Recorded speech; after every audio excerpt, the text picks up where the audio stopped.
সুপ্রিয় দর্শক, সম্পাদকদের সংগঠন এডিটর্স গিল্ড আয়োজিত প্রতি শনিবারের নিয়মিত গোল টেবিল আয়োজনে আপনাদের সকলকে স্বাগত জানাচ্ছি। আমি মোজাম্মেল বাবু। বৈশাখের আগের দিন, চৈত্র সংক্রান্তির দিন 13 তারিখ আমাদের অনুষ্ঠানটা, আমরা 87তম পর্ব আজ চলছে। এই 87 সপ্তাহে ওই দিনটাই শুধু ঈদের বন্ধ এবং সব মিলে আমরা অনুষ্ঠানটা আয়োজন করিনি, কিন্তু বৈশাখ নিয়ে আমাদের বাঙালি নববর্ষ নিয়ে আলোচনা নিশ্চয়ই করা প্রয়োজন। তাই আজকে আমাদের আলোচ্য বিষয় বাঙালি সংস্কৃতি চর্চা, এবং একটা বিশেষণ জুড়ে দেওয়া হচ্ছে সংবিধিবদ্ধ।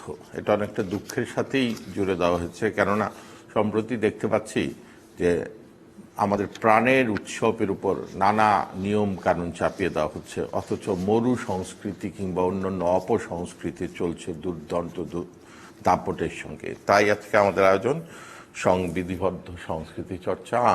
আমার সাথে রয়েছেন যারা নিজ নামে পরিচিত, আমি বিশেষণ যত কম পারি দিয়ে তাদেরকে পরিচয় করিয়ে দিচ্ছি। আমার পাশে রয়েছেন রামেন্দু মজুমদার, সংস্কৃতিজন এবং মঞ্চ নির্দেশক এবং অবশ্যই সাংস্কৃতিক সংগঠক। তারপরে রয়েছেন ডক্টর সরওয়ার আলী, ট্রাস্টি, মুক্তিযুদ্ধ জাদুঘর ও নির্বাহী সভাপতি ছায়ানট। তারপরে রয়েছেন অধ্যাপক ডক্টর নাশিদ কামাল, সঙ্গীত শিল্পী, শিক্ষক এবং লেখক। তারপরে ডক্টর আহসানিক মনসুর, নির্বাহী পরিচালক পিআরআই। আবেদ ভাই আছেন ওখানে, আবেদ খান, সিনিয়র সাংবাদিক, সিনিয়র সম্পাদক।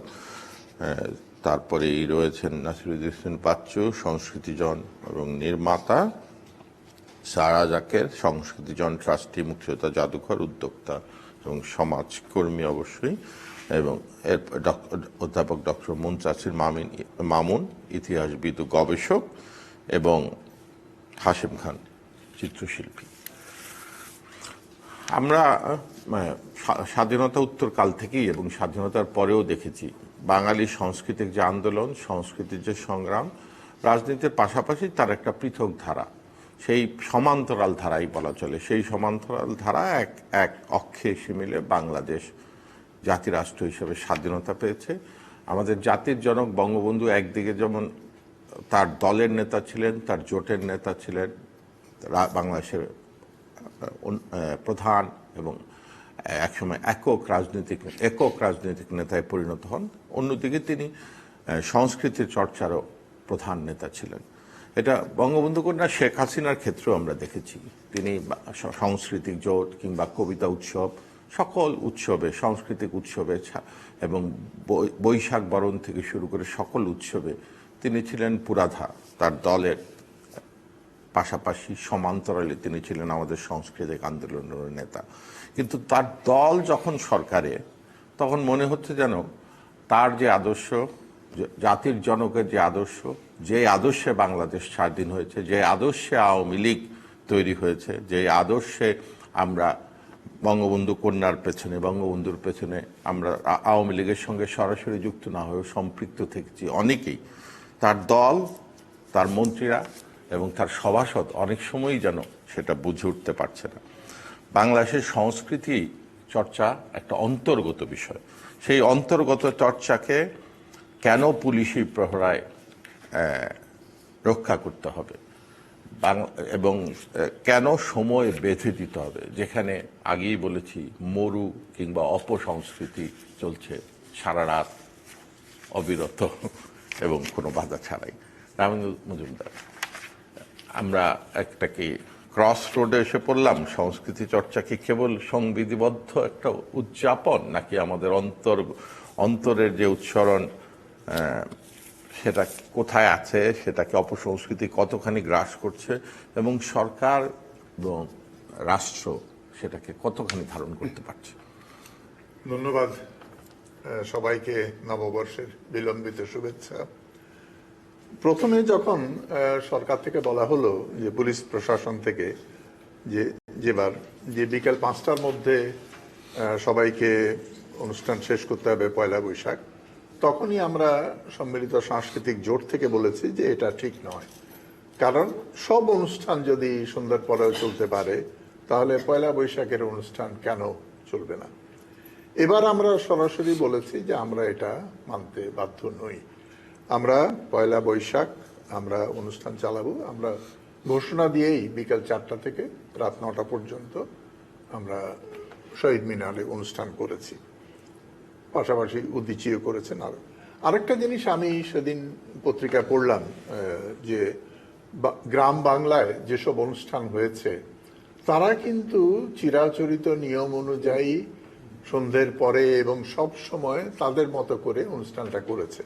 সেখানে কিন্তু এ ধরনের কোনো বিধিনিষেধ ছিল না এবং সেটা খুব নিরাপদেই হয়েছে। বিধিনিষেধ ছিল, তারা ওভাবে মানেনি নাকি বিধিনিষেধ ছিল না? আমার মনে হয় যে বিধিনিষেধ হয়তো ছিল, কিন্তু কেউ সেটা গণ্য করেনি, যে প্রয়োজন হয়নি ওইটা মানার।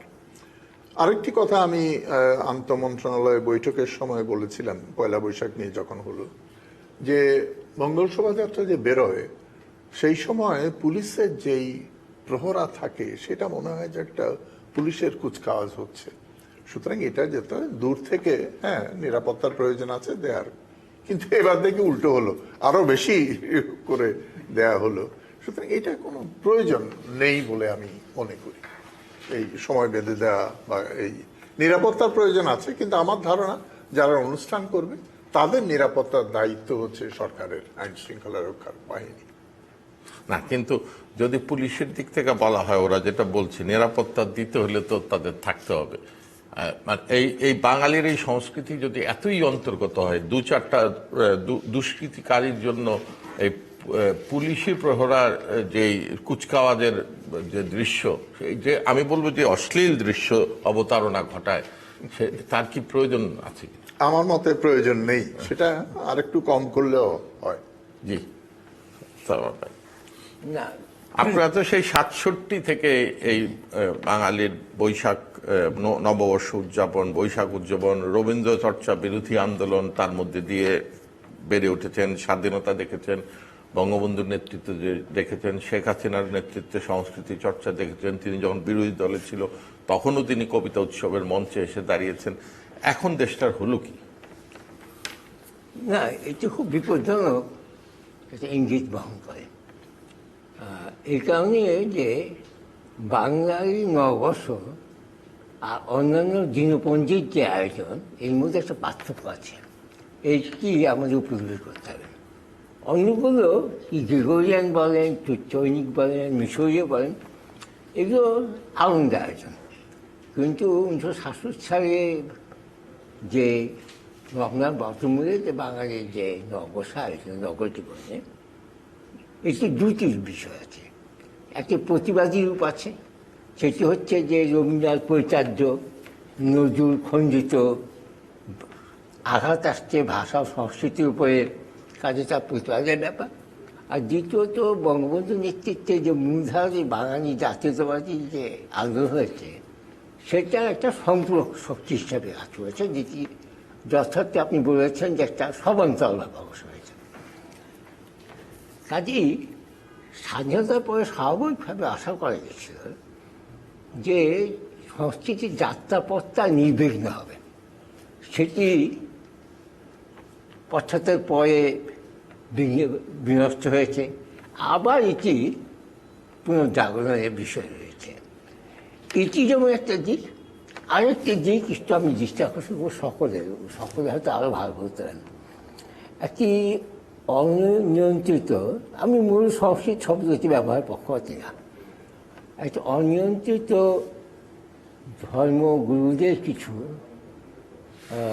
সংস্কৃতি বিনাশী বক্তব্য, যে ধর্মে সঙ্গীত চর্চা এটি নিষিদ্ধ, এমন একটা অপপ্রচারে বহু মুসলিম পরিবার প্রভাবিত হচ্ছে।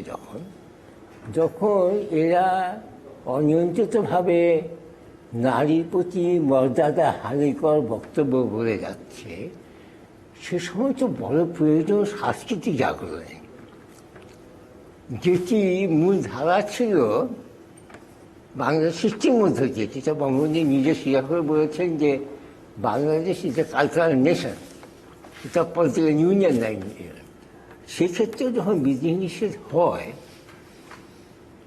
তখন মূল জায়গা থেকে চেষ্টা করতে সরে যায়।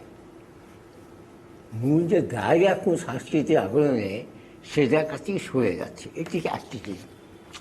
আর একটা ব্যাপার হয়েছে কি, একটি ঘটনাটা ঘটেছে 2001 সালে, যখন আমরা বটমূলে, সেটা তো সন্ধ্যার পর হয়নি, সেটা 75 হয়েছে, ভোরবেলা 75 হয়েছে। তাহলে কি ভোরেও বন্ধ করে দেওয়া হবে? হ্যাঁ, তারপরে এইটা বেড়েছে, এতে ফলে যারা এখানে যারা সংস্কৃতি কর্মী আছে তার বিরোধ করবে, যারা শিল্পী ম্যাক্সিমাম বুঝবেন যে এটা খুব অস্বস্তিতে আনতে চায়। এটা তো নববর্ষে যে আমেজটা, সে আমেজটি হারিয়ে যায় এক। আর দ্বিতীয় যে কথাটি আমি রামিন্দুদা একটু ইঙ্গিতপূর্ণভাবে বলেছেন, যে পরিমাণ জায়গা তার অর্ধেকের উপর 5টি সংস্থার, আইন শৃঙ্খলা বাহিনী, 5টি সংস্থার যে বিপুল আয়োজন, তাতে পরিবেশটা কেমন যেন হয়ে যায়। এটিও সম্ভবত সকলে ভাবতে হবে যে আমরা যে এমন একটি সমাজে যখন এমন একটা অশুভ শক্তি প্রবণতা সমাজে বাড়ছে, সেই সময়ে এই সংস্কৃত চর্চাকে নির্বিঘ্ন করার চাইতে আমরা এটাকে আরও, ওই যে আপনি বলছেন সংবিধিবদ্ধ, এটাই বোধ হয় নির্দোষ শব্দ সম্ভবত, এটি করছি কিনা, তাতে যে বাংলাদেশ, সে বাংলাদেশটি, বঙ্গবন্ধু বাংলাদেশটি, সে বাংলাদেশটি ক্ষতিগ্রস্ত হওয়ার আশঙ্কা খুব বেশি। তাই না? আসলে আমাদের, আপনি সঠিকই বলেছেন, বঙ্গবন্ধু বলেছে বাংলাদেশ একটি সাংস্কৃতিক রাষ্ট্র, সংস্কৃতি এখানকার মূল আত্মা। এটা যখন আক্রান্ত হয় তখন আমাদের মুক্তিযুদ্ধের আদর্শ, এই বাংলাদেশ ইটসেলফ, বাংলাদেশে এই আমাদের মঙ্গল শোভাযাত্রা একটা ইউনেস্কোর হেরিটেজ হিসাবে স্বীকৃতি পেয়েছে, কিন্তু বিশ্ববাসী যখন এর সামনে পেছনে পুলিশি প্রহরা এবং দেখে, তাহলে কি মনে হয় না যে এই তার মূল ভূখণ্ডই এই সংস্কৃতি আক্রান্ত এবং মাইনরিটি সংস্কৃতি? তা না হলে এত পাহারা দিতে হচ্ছে কেন? নিশ্চয়ই মূল জনগোষ্ঠী এর বিরুদ্ধে। তা কিন্তু বস্তুত কি তাই? 2001-এ বটমূলে যে ঘটনা ঘটলো, তখন তো কোনো অনুকূল সরকার আমাদের ক্ষমতায় নয়, তখন জাস্ট আমি ট্রানজিশন, বোধহয় ক্ষমতার ট্রানজিশন চলছে। তার পরবর্তীতে 2001-এর পরে তো বিএনপি জামাতেরা ক্ষমতায় আসলো, কিন্তু তারপরও মানুষ কিন্তু জবাব দিয়েছে আরো উপস্থিতির মাধ্যমে। কোনো প্রহরা দিয়ে কিন্তু বৈশাখকে নির্বিঘ্ন করার, বটমূলকে প্রয়োজনও হয়নি। নাহিদ কামাল, আপনি কিভাবে দেখেন যে বাঙালি সংস্কৃতি এই সবচেয়ে অনুকূল পরিস্থিতিতে সবচেয়ে প্রতিকূলতায় পড়লো কি? এখন এটা তো হ্যাঁ না এরকম উত্তর নেই। একটা আপনার সাথে কথা বলতে বলতে বঙ্গবন্ধুর কথা আমার খুব মনে পড়লো। প্রথমত অসমাপ্ত আত্মজীবনীতে আব্বাসউদ্দিন আহমেদের কথা উনি লিখেছেন, উনি কিভাবে মানে গান, তারপরে ভাওয়াইয়া, ভাটিয়ালি, আমাদের এই সংস্কৃতির প্রতি আসক্ত ছিলেন। বঙ্গবন্ধু নিজেই সেটা লিখে গেছেন। এবং 1972 সালে যখন কবি কাজী নজরুল ইসলামকে আনা হলো কলকাতা থেকে, সেই দিনটা আমি গিয়েছিলাম আমার আব্বা চাচার সাথে বঙ্গবন্ধুর সাথে দেখা করতে। যখন নজরুল এলেন, উনি প্রথমে আমার মাথায় হাত রেখে বললেন, দাদুর ঐতিহ্যটা রাখবি কিন্তু। তো ওই কথাটা যদি আমি আজকে ধারণ করি, দাদুর ঐতিহ্য যদি রাখবো, ভাওয়াইয়া রাখবো, ভাটিয়ালি রাখবো, নজরুল সঙ্গীত রাখবো, রবীন্দ্রসঙ্গীত রাখবো, তাহলে তো আমার অবারিত দাঁড় চাই। তাহলে তো আমার সকাল থেকে সন্ধ্যা এখানে কোনো মাপ থাকার কথা না, যে কোন সময় গাইবো আর কোন সময় গাইতে পারবো না। আর আপনি যেটা প্রসঙ্গের অবতারণা করেছেন যে হ্যাঁ, এটা তো ঠিক যে যদি অন্যান্য যেসব অপসংস্কৃতি সারাদিন ধরে চলতে পারে, অনেক সময় রাতে ঘুমাতে পারি না। আমাদের দেশে তো বিদেশের মতন ওইভাবে শব্দ দূষণের ওই ব্যবস্থাটা নেই যে 8টার পরে আর কেউ আওয়াজ করতে পারবে না, সেটা গানই হোক আর যে ধরনের সংস্কৃতি হোক। অনেক সময় 31st নাইটে আমরা দেখি এমন জোরে জোরে গান চলছে, অসুস্থ মানুষেরা পুলিশ স্টেশনে ফোন করছে, পটকা ফুটাচ্ছে। তো সেটার বেলায় কোনো বিধি নিষেধ নেই। এই পয়লা বৈশাখ আমাদের প্রাণের একটা দিন। হ্যাঁ, এখন মানে কি বলবো, অনুকূল পরিবেশ আমরা কবে পাবো, নাকি অনুকূল পরিবেশের দিকে ধাবিত হওয়ার জন্যই এটা জরুরি মনে হচ্ছে, সেটাও হতে পারে। সরকারের তো অবশ্যই সরকারকে যদি জিজ্ঞেস করেন তারা বলবে আপনাদের নিরাপত্তার স্বার্থে করা হচ্ছে। হ্যাঁ, যাতে কিন্তু কোনো- এত অতি নিরাপত্তা আমাদেরকে কি উপকার করছে না অপকার করছে, এটা একটা বড় ব্যাপার। আহসান মনসুর, আপনার কাছে সাধারণত অর্থনীতি নিয়ে আলাপ করি, কিন্তু আজকে সংস্কৃতি নিয়ে আলাপ করবো, কারণ সংস্কৃতি একটা জাতি রাষ্ট্রের যা কিছু তাকে তো সংস্কৃতি ঘিরেই। আপনি কিভাবে দেখছেন যে এটা কেবল সংবিধিবদ্ধ একটা স্ট্যাচুটারি রিচুয়ালে পরিণত হচ্ছে, যে বৈশাখ আমরা পালন করলাম, মনে প্রাণে ধারণ করলাম না, কিন্তু সারা বছর চললাম অন্যভাবে, এরকম একটা জায়গায় কি আমাদের নিয়ে যাচ্ছি সংস্কৃতিটাকে? দেখুন, আমি তো শুধু আজকে পাঞ্জাবি পড়লাম, অন্যান্য দিন খবর জানি। ছোটবেলা থেকে আমরা আগে যাত্রা দেখতাম, রথের মেলায় যেতাম, আমরা সার্কাসও ছিল বাংলাদেশে, সেটাতেও যেতাম। কিন্তু এই জিনিসগুলো কিন্তু এখন আর নাই। এখন যেটা দেখতে পাচ্ছি যে প্রত্যেকটা জায়গায় ধর্মসভা, এবং শীতকাল মানে হচ্ছে একটা উৎসবের মতো একটা গ্রামের প্রায় 5টা বাড়িতে যাদের একটু অবস্থাপন্ন আছে তাদের একটা করে ধর্মসভা করতে হবে। একটা গ্রামে একটা ধর্মসভা হলেও চলবে না, 5টা করতে হবে, কারণ ওর সাথে পাল্লা দিয়ে করতে হবে। এই যে একটা সংস্কৃতি হয়ে যাচ্ছে, এখান থেকে কিন্তু বের হওয়াটা কঠিন হয়ে যাবে আমার কাছে মনে হয়, এবং একটা বিশাল বাজারও সৃষ্টি হয়ে গেছে এখানে। আপনি যদি দেখেন ওইখানে যারা বক্তৃতা দিচ্ছে, আমি তাদেরকে খুব উচ্চ পর্যায়ের লোক বলে মনে করি না, তাদের জ্ঞানে খুবই সীমিত এবং খুবই। আমি একটা অনুষ্ঠানে গিয়েছিলাম, আধা ঘন্টা পরে I had to come out, because এখানে স্টেটমেন্টের বেশিরভাগই হয় নারী বিদ্বেষী, সমাজ বিদ্বেষী। এগুলোকে অ্যাকসেপ্ট করার মতো আমার মেন্টালিটি নাই, কিন্তু এটাই কিন্তু প্রচলিত, এবং তাদেরকে কিন্তু লক্ষ লক্ষ টাকা দিয়ে নিয়ে আসা হয় এগুলো শোনার জন্য, শোনানোর জন্য।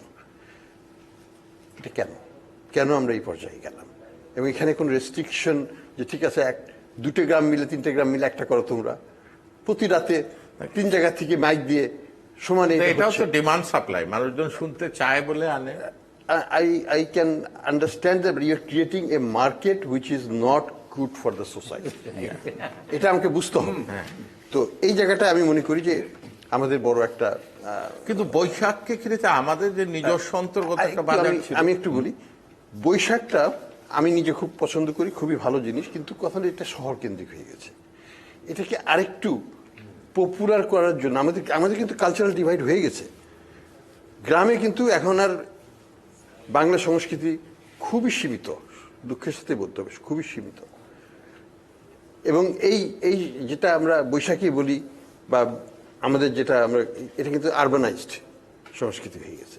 এই ডিভাইডটা ঘোচাতে হবে, এবং ঘোচানোর দায়িত্ব কিন্তু আপনাদেরই, কারণ তা না হলে এটা তো ছিল না। আমরা তো গত এটা কয়েক তো হয়েছে, দশকে তৈরি হ্যাঁ, করলাম, গত 2-3 যুগ ধরে এটা হয়েছে, এবং এটা যেদিকে যাচ্ছে তাতে কিন্তু আমার যেটা ধারণা, ইরানে যেমন শহর কেন্দ্রিক মডার্নাইজেশনটা ওয়াশড অ্যাওয়ে, আমাদেরও কিন্তু শহর কেন্দ্রিক এই সংস্কৃতি চর্চা ইট মে বি ওয়াশড অ্যাওয়ে যদি মাসেস এটার সাথে আমরা তাদেরকে না আনতে মানে পারি। যে গ্রামীণ বাঙালি সংস্কৃতি ছিল, লাঠি খেলা, উৎসব, মেলা, সেগুলি যদি আমরা আবার ফিরিয়ে না আনতে পারি, ধাপে ধাপে বন্ধ করে দিই। আমার মনে পড়ে যে বছর 2-3 আগে ফরিদপুরের মতো জায়গায় একটা আরিফ বাউলের একটা গানের অনুষ্ঠান সেই এলাকার সংসদ সদস্য বন্ধ করে দিচ্ছিল, আওয়ামী লীগের সংসদ সদস্য। আমি তাকে ফোন করলাম যে আওয়ামী লীগ ক্ষমতায়, আপনি বাউল উৎসব বন্ধ করে দিলে তাহলে আর রইল কি?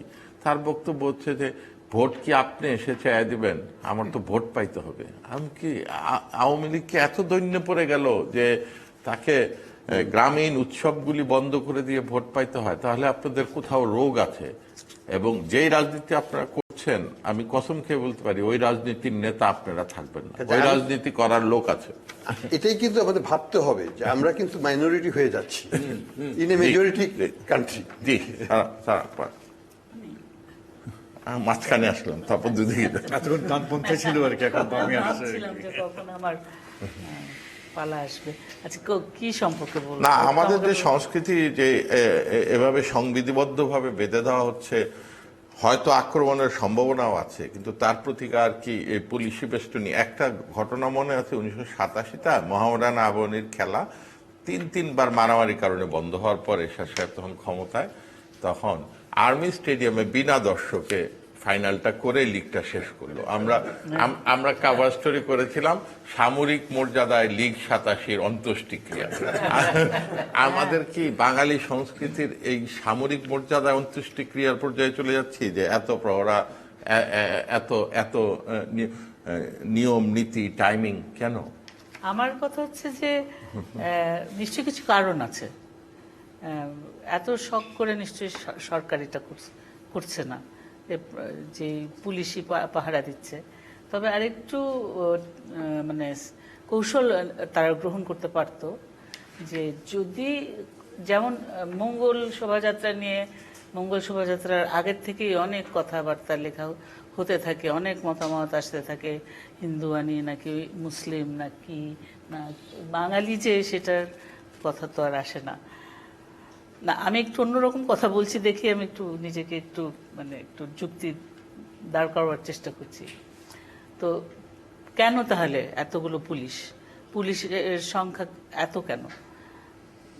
আমার কাছে মনে হচ্ছে কি, যে এখানে কোনো আশঙ্কা থাকে, তাদের কাছে কোনো খবর থাকে যে এখানে একটা বোমা হামলা হতে পারে বা কিছু হতে পারে, তাহলে পুলিশগুলোকে একটু মানে প্লেন পোশাকে থাকতে হবে। কারণ এটা দেখতে খারাপ লাগে মঙ্গল শোভাযাত্রায় পুলিশ এত বড় বড় লাঠিসোঁটা নিয়ে আছে। আমি কিন্তু সত্যিকার অর্থে বলছি, কারণ আমরা যদি দেখি যে পাশাপাশি ওয়াজ যেভাবে হচ্ছে, আর যেভাবে ঘরে ঘরে ফোনে, তো সবার হাতে ফোন, ইউটিউবে সারাক্ষণ ওয়াজ শুনছে। আমি যাই চর্চা করি, আমার বাসার যে মেয়েটা রান্না করে, সে যে মহিলা, সে তো সারাক্ষণ ওয়াজের উপরেই আছে, এবং সারা বাংলাদেশেই ওয়াজের একটা প্রচলন চলে এসছে। তো এইটাই যখন অবস্থা, তখন আমরা এই গোল টেবিলে বসে কি আমরা সেই বাস্তবতাটাকে স্বীকার করছি? সেটাই আমার প্রশ্ন। না, স্বীকার না হয় করলাম, কিন্তু বাংলার মানুষ তো বড় শখ করে বঙ্গবন্ধুর দলের হাতে ক্ষমতা দিয়েছিল আমাদের সংস্কৃতিকে রক্ষা করার জন্য, আমাদের গ্রামীণ অর্থনীতিকে রক্ষা করার জন্য, গণমানুষের অর্থনীতি এবং সংস্কৃতিকে রক্ষা করার জন্য। এই দায়িত্ব তো তাদের না, তাহলে সেটা হয় যে পয়লা বৈশাখের একটা বড় দিক হচ্ছে হালখাতা, মানে আমি নতুন ফাইন্যান্সিয়াল ইয়ার শুরু করব পয়লা বৈশাখে। এইটা যদি সরকার করে, তাহলে আরেক দিক থেকে এই জিনিসটা জাস্টিফাইড হয়। এটা খালি উৎসবের পয়লা বৈশাখটা, আমরা তো তারপরে ফলো করি জুন টু জুলাই। জি, এটাও তো সব বিরোধী। পয়লা বৈশাখের হালখাতা খোলা এগুলো নিয়ে যখন হবে, তখন আমাদেরকে সম্পূর্ণভাবে বাঙালি একটা ক্যালেন্ডারে তো ফেরত যেতে হবে। এই জন্য একদিনের সংগতিবদ্ধ উদযাপনের মধ্যে দিয়ে বাঙালি সংস্কৃতি তো বাঁচবে না। আর আমাদের মানে যেই ঘটনাগুলি ঘটছে, যে সারা দেশে শিল্পকলা আছে, শিল্পকলা তার কি ভূমিকা রাখছে, এবং আমাদের সংস্কৃতি মন্ত্রণালয় আরো বেশি কিছু করতে পারত কিনা, আমাদের সিনেমাকে আরো বেশি বিকশিত করা যেত কিনা, এই সংস্কৃতিকে অবারিত করবার জন্য, আবার পূর্বের জায়গায় ফেরত নেওয়ার জন্য, যেহেতু একটা পাল্টা হাওয়া, আমি তো আগেই বলেছি এইখানে আহসান মনসুর ভাই দায়ী। আমরা পেট্রো ডলার আনতে গিয়ে এই যে আরো মরু সংস্কৃতি আমদানি করলাম, তো এর বিপরীতে আমাদের প্রস্তুতি কি? নাসিরুদ্দিন ইউসুফ। আমি তো ওই জায়গাটায় কথা বলি, আসলে নিরাপত্তা বনাম স্বাধীনতা। আমি নিরাপত্তা দিতে চেয়ে আপনি আমার স্বাধীনতাটা হরণ আর করছেন। যদি কিছু একটা ঘটে যায়, নিরাপত্তা পর্যাপ্ত না দেয়, তখন তো আমরা আবার নানা কথা বলি। সেটা তো একটা দীর্ঘ আলোচনার ব্যাপার, যে আপনি ওদিন বেশি করে নিরাপত্তা রক্ষী রেখে সমস্যাটার সমাধান হবে না। যে সমস্যাটার কথা ভেবে নিরাপত্তা দিতে যাচ্ছি, সেই সমস্যাটা অনেক গভীর। বাকি 364 দিন এই সমস্যার গভীরে যেতে হবে। আমি সেটাই বলছি। সুতরাং এটা খুব ডিফিকাল্ট একটা আমার কেন জানি মনে হচ্ছে যে আমরা একটু স্বাধীনতাটা হরণ করে ফেলি। কেন করি?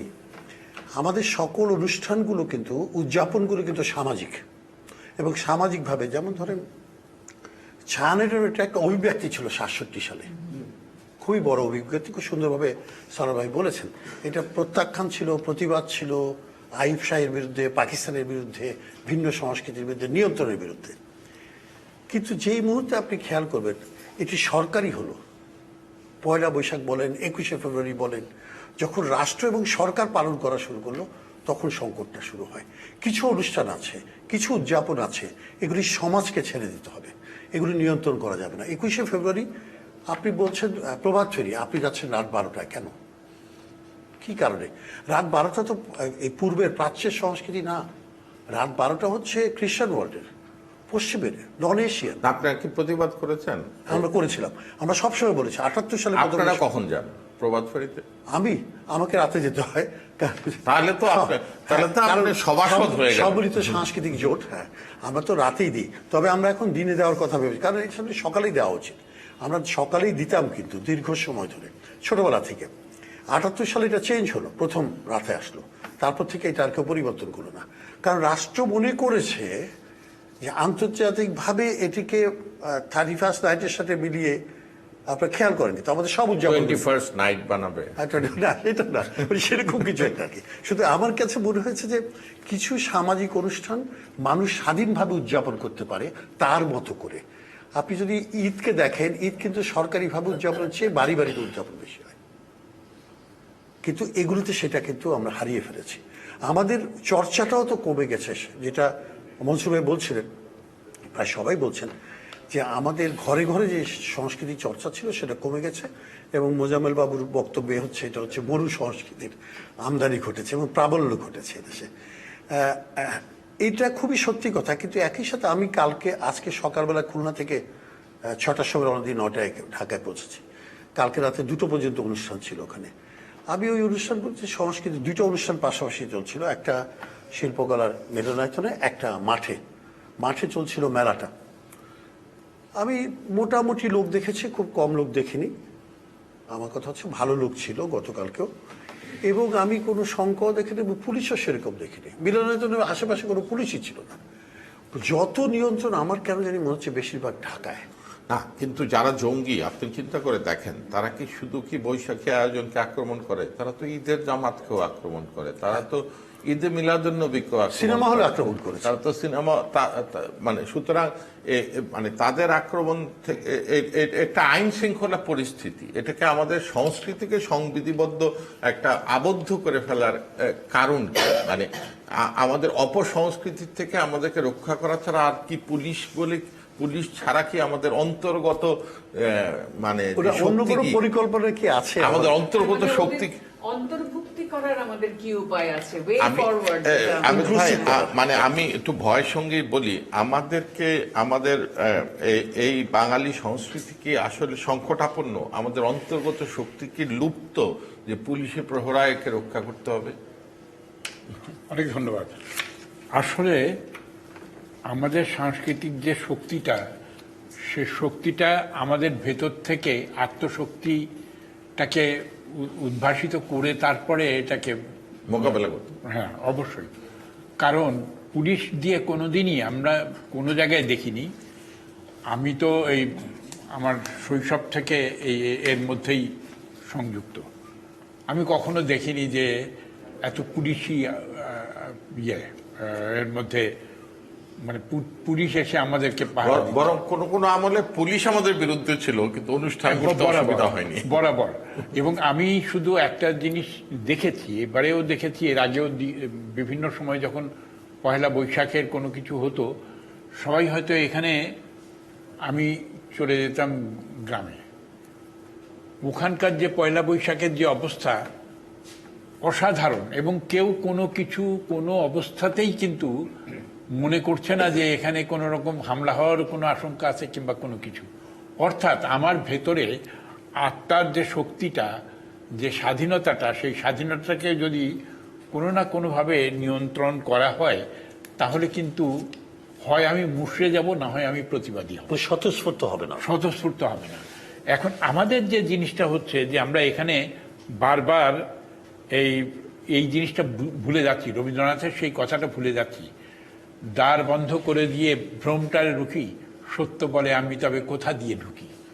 তা সত্যটা ঢোকে না তখন, আর তখন সবই ওই বন্ধ করে দেয় ভ্রমটাকে রুখতে গিয়ে। তা আমাদের এখানে মানুষের শক্তিটাকেই নির্ধারণ করতে হবে, মানুষের শক্তিটার প্রতি সম্মান দিতে হবে। পুলিশ, আমি ওখানে আমার এর কথাটা মনে আছে এই কারণে যে আমি যখন উদীচিতে ওখানে গেলাম যশোরে, এই কিছুক্ষণের পরেই কিন্তু মানে বোমা, আপনি সেদিন ছিলেন? হ্যাঁ, বিস্ফোরণ ঘটলো। সেখান থেকে আমি হাসান ইমাম আমরা কয়েকজন পালিয়ে এলাম, সরে এলাম। তো তখন দেখলাম যে হ্যাঁ, সবাই ছুটে ইয়ে করেছে, কিন্তু কেউ ওখান থেকে কিন্তু কোনো ছেড়ে যায়নি। অবস্থাতেই যেতে যায়নি, ক্ষেত্র পরিত্যাগ করেনি। অর্থাৎ আমাকে প্রতিবাদী হওয়ার সেই শক্তিটা কিন্তু এই পুলিশ প্রহারা কিন্তু আমাকে সেই জায়গাটাকে খুব বেশি রকম হরণ করছে, আমাদেরকে শক্তিটাকে হরণ করছে। আমি মনে করি যে গ্রাম দেশে এখনো পর্যন্ত পয়লা বৈশাখের যে উৎসবগুলো হয়, এই যেটা মনসুর ভাই বলছেন যে উৎসব বলতে ওখানে নানা রকম লাঠি খেলা ইত্যাদি ইত্যাদি সবই হচ্ছে, এবারেও হয়েছে। অথচ কিন্তু আমরা এটা সীমিত হয়ে আসছে।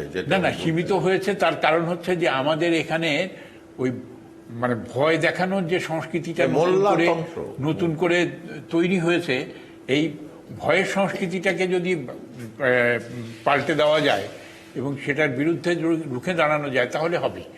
আমাদের এখানে সাংস্কৃতিক শক্তি, এটা আমি বাচ্চুকে মাঝে মধ্যে যোগাযোগ করি যে আসলে সাংস্কৃতিক আন্দোলনটা কিন্তু আমার এখানে শুধুমাত্র নগর কেন্দ্রিক হলে হবে না। আমার এটাকে মানুষের মধ্যে ছড়িয়ে দিতে গেলে মানুষের ভেতরের যে আবেগটা, অনুভূতিটা, বিশ্বাসটা এবং শ্রদ্ধাবোধটা, সেগুলোকে সব সংযুক্ত করতে হবে। যেটা হাসানের মনসুর ভাই যেটা বলছিলেন, আমরা নগর কেন্দ্রিক সংবিধিবদ্ধ সংস্কৃতি চর্চায় আবদ্ধ হয়ে যাব আর গ্রাম বাংলা পুরাটা মূল সংস্কৃতি টেক ওভার করে নেবে, তাহলে আমাদের কি হবে?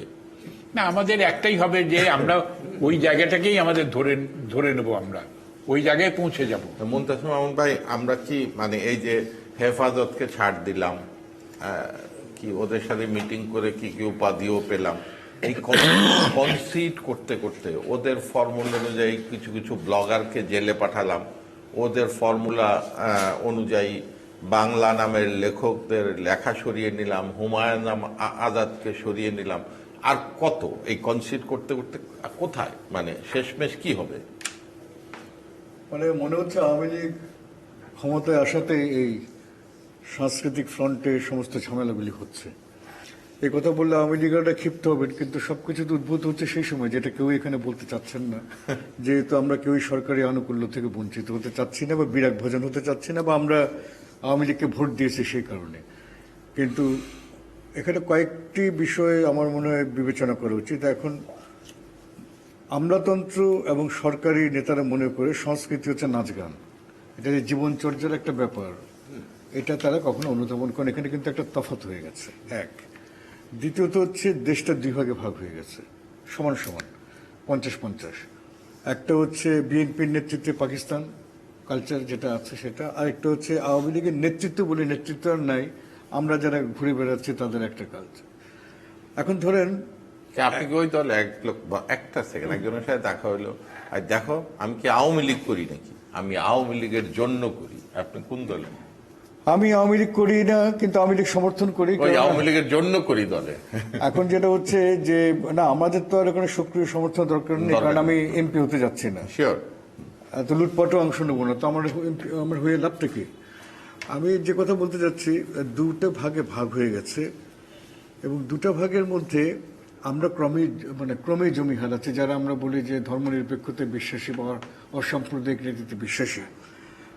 আমি একটা ছবির কথা বলি। কয়েকদিন আগে 1967 সালে ঢাকা বিশ্ববিদ্যালয়ে আমাদের কিছু ছবি, সবাই শাড়ি বা কামিজ পরা, কারো মাথায় কোনো ঘোমটা নেই। আর 2023 সালের একটা ছবি, ভিসি বসে আছে পিছনে 7টি মেয়ে, প্রত্যেকের বোরখা থেকে চোখও ঢাকা। এখন যদি পুরোটা বোরখায় থাকাতে ছবি বা কেন তুলতে যাচ্ছে তারা একটা বেগানা পুরুষের সঙ্গে, সেটা আমি বুঝতে পারছি না। এখন এই বেগানা পুরুষের সঙ্গে ছবি তুলতেছে 7 জন, তাহলে তফাৎটা দেখেন। বেগানা মানে কি? পরপুরুষ। পরপুরুষ।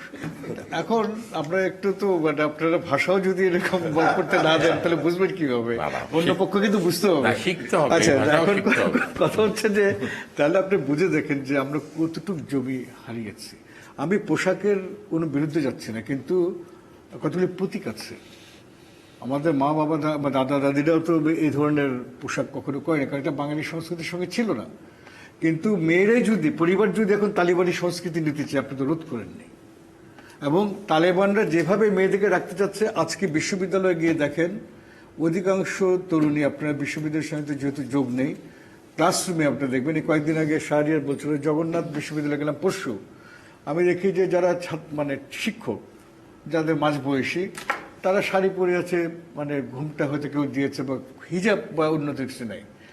আমি বলছি না যে আমি এগুলির বিরুদ্ধে, কিন্তু যতগুলি ছাত্রী আছে অধিকাংশ দেখলাম সবাই বোরখা পরনে অথবা হিজাব পরনে। তাহলে তো একটা বিরাট জীবনচর্যায় পরিবর্তন হয়ে যাচ্ছে। এই জিনিসটা কিন্তু আমরা উপেক্ষা করছি। এখন জীবনচর্যায় কারণটা হচ্ছে এই যে পুরো সমাজে আপনি পুলিশ বলেন, সেনাবাহিনী বলেন, সবখানে কিন্তু এই ঝোঁকটা প্রবল। সাধারণত নিরাপত্তা বাহিনীগুলি রক্ষণশীল হয়, সেখানে শিক্ষা দেওয়া হয় রক্ষণশীল হওয়ার জন্য, এবং ওই পুরনো ট্রেডিশনের কালচার ধরে। আমি একটা কথা বলি, যখন নাকি রাজশাহী বিশ্ববিদ্যালয়ের শিক্ষকদের ধরা হলো ওই যে 1/11-এর পরে, মানে প্রশ্নটা প্রথমে কি করছে আর্মি, মানে আজ পাকিস্তান যেহেতু করতো 71-এ তুম আওয়ামী হ্যায় তুম মুক্তি হয়, এখানে হচ্ছে যে তুম আওয়ামী হ্যায়, মুক্তিদার বলতে পারে না যে তুম আওয়ামী হ্যায় তুম বাঙালি হ্যায়, এরকম আর কি প্রশ্ন। তাহলে তাদেরকে কি শিক্ষা দেওয়া হচ্ছে, পুলিশে কি শিক্ষা দেওয়া হচ্ছে, আপনারা সেটা দেখবেন। তাদের ব্যাপারটা কি হচ্ছে। 2, এই দেশে আমলাতন্ত্র, আপনি দেখেন স্বাধীনতা কিভাবে আসছে। দল আওয়ামী লীগ কারো অধীনে তাদের মতো কাজ করছে, সরকার কারো অধীনে তাদের মতো কাজ করছে। এটা দলীয় সরকার কিনা বা সরকার দলীয় কিনা কোনো কিছু বোঝার উপর নাই। খালি আমরা প্রতিদিন শুনি ওবায়দুল কাদের একটা ওয়াজ করেন আমাদেরকে বিএনপির বিরুদ্ধে কি করতে হবে, তার অন্য কোনো বিষয়ে তার কিন্তু কোনো ওয়াজের ব্যাপার নেই। এখন এটা বলবো যে আমরা তারও বিরুদ্ধে আর একটা ঝামেলা হতে পারে, কিন্তু তার বিরুদ্ধে না, আমি তার সমর্থনে, আমার সমসাময়িক। কিন্তু তিনি প্রতিদিন যদি এরকম ওয়াজ করেন খালি বিএনপির বিরুদ্ধে, তিনি একটা সামাজিক কোনো বিষয় নিয়ে আমি আপনাদের একটা কথা বলতে দেখতাম না।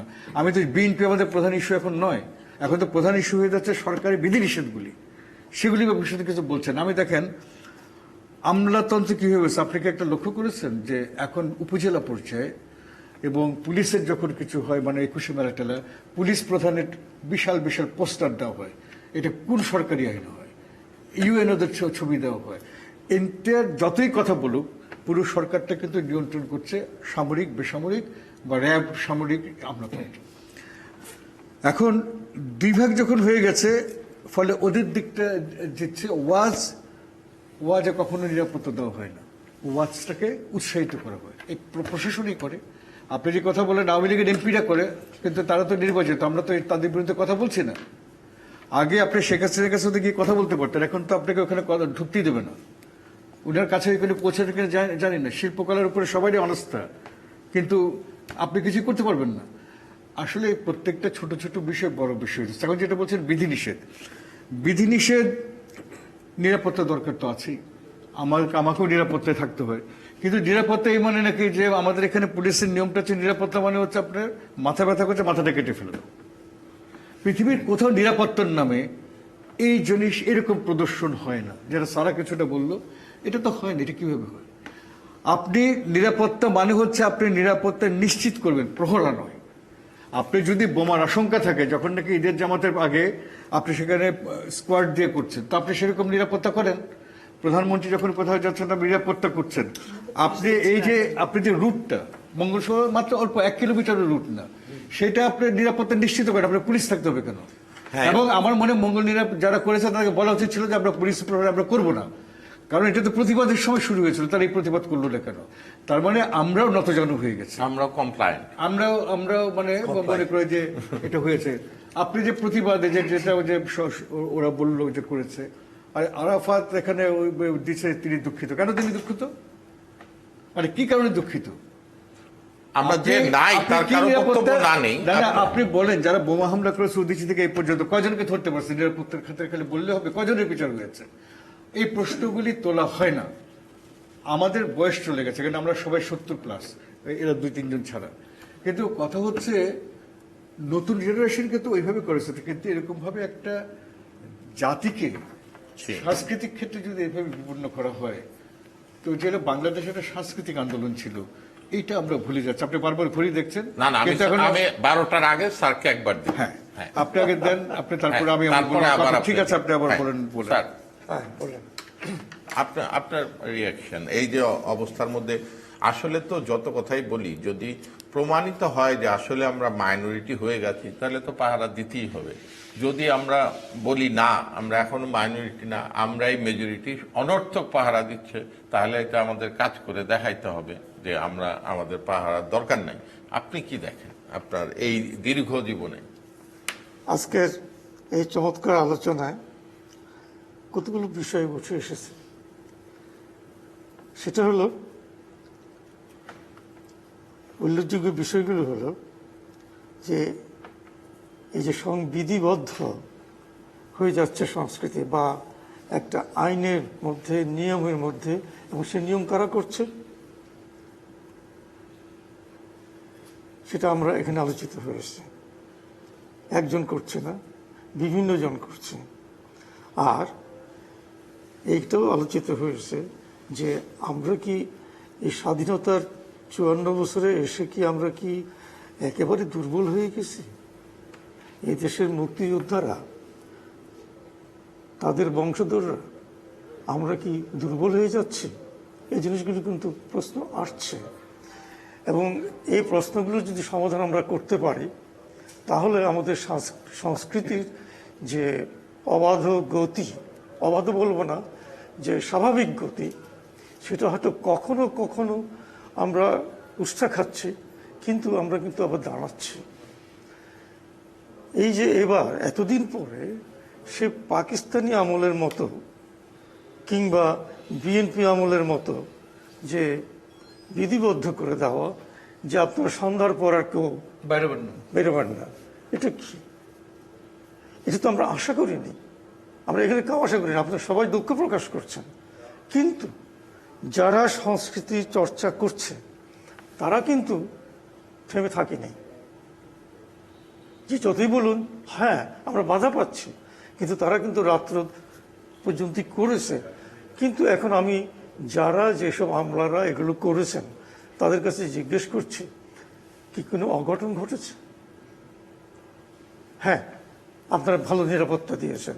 তার থেকে আমি বলবো যে যারা আপনাদের এই নিয়মগুলো ভেঙে করেছে, আপনারা দোষারোপ করতে পারেন তারা নিয়ম ভেঙেছে, কারণ জনগণের শক্তিকে, জনগণের স্বাভাবিকতাকে আজ পর্যন্ত পৃথিবীর কেউই কিন্তু দমিয়ে রাখতে পারে আগে আর পরে। কারণ এটা হলো একদম স্বাভাবিক। বাংলাদেশের সংস্কৃতিও কিন্তু স্বাভাবিক। এই সংস্কৃতি কিন্তু শুধু আমরা যে গান বাজনা করি, থিয়েটার করি, কিংবা নাটক করি, তারপর যাত্রাপালা করি, তা নয়। এটা আমাদের জীবনের অনুষঙ্গ, আমাদের স্বাভাবিকতা জীবনযাপনের। কিন্তু আমাদের সব কিছু মিলিয়ে কিন্তু এই যে আমরা প্রাকৃতিক দুর্যোগের বিরুদ্ধে ধ্বংস হয়ে গিয়ে আবার দাঁড়াচ্ছি। জয়নুল আবেদিনের সেই মনপুরা, যে একটা মনপুরা ধুয়ে মুছে গেছে, কিন্তু একটি লোক বেঁচে ছিল, সেই মনপুরা আবার জীবিত হয়েছে। বাংলাদেশের মুক্তিযুদ্ধ তো তাই। 30 লক্ষ লোক আমরা প্রাণ দিয়েছে, 6 লক্ষ মা বোন ইজ্জত হারিয়েছে, হত্যা হয়েছে, কিন্তু তারপর তো আমরা দাঁড়িয়েছিলাম। বঙ্গবন্ধু হত্যা করেছে, দীর্ঘদিন হত্যা করে আবার এটাকে সে পাকিস্তানে পরিণত করার চেষ্টা করেছে, কিন্তু তো পারেনি তো। সুতরাং আমলাতান্ত্রিক আমাদের যে কতগুলো, এখানে অনেকেই আছেন আপনারা, আমরা আমাদের সঙ্গে জড়িত। একটা প্রশ্ন আমার বারবার আসে, জাতীয় জাদুঘরের পরিচালক দীর্ঘকাল ধরে একজন আমলা আসেন, কেন? আমরা কি এতই দন্য হয়ে গেছি শিক্ষা দিকে, সংস্কৃতির ক্ষেত্রে? আমি সেইখানে দাঁড়িয়ে না, সংস্কৃতি বিষয়ক মন্ত্রণালয়ের অধীনে যতগুলি দপ্তর, পরিদপ্তর, সংস্থা আছে, প্রত্যেকটাতে একটাতেও কোনো পেশাজীবী নেই। ওইটা আমি ওই দিন সংস্কৃতি প্রতিমন্ত্রীকে বললাম, তাহলে আপনারা কি সংস্কৃতি চালিত করতে চাচ্ছেন? এবং আপনি কি জানেন একজন মহাপরিচালক, সরি একটু জাদুঘরের, আপনি বললেন একটু সূত্র ধরে বলছে, জাদুঘরের একজন মহাপরিচালক বলছে যাচ্ছে এইসব ছবি টবি এগুলো তো প্রিন্ট করে এনে লাগাই দিলেই হয়। সেই আপনি জাদুঘরে একটা ইয়ে আছে মানে গ্যালারি, ভট্টশালী, সেখানে ওই যে হ্যাঁ। পিকাসি টিকাসি বা তাদের ওই যে কিছু পাওয়া যায় না প্রতিলিপি, ওগুলি সাজাই রাখছে, মানে কি পর্যায়ে গেছে। এবং আপনি কি জানেন শিল্পকলা জাদুঘর প্রত্যেকটা পরিচালনা কমিটি আছে, একজন চেয়ারম্যান দেওয়া হয়, তার কোনো ক্ষমতা নেই, তার বসার কোনো জায়গা নেই, তাকে কেউ মানে না। তো এই ধরনের ভাবে সামরিকায়ন এবং মৌলবীকরণ এই দুটো হয়েছে কালচারের ক্ষেত্রে, যেটা হাসিম খান বলছেন যে প্রতিবাদটা। ওই আর ভালো হতো না। নজরুল যতগুলো ইনস্টিটিউটেও তাই, হ্যাঁ। প্রফেশনাল বডি আছে, কোনো জায়গায় সেই প্রফেশনাল লোক নেই না, দেশীয় নেই, নেই।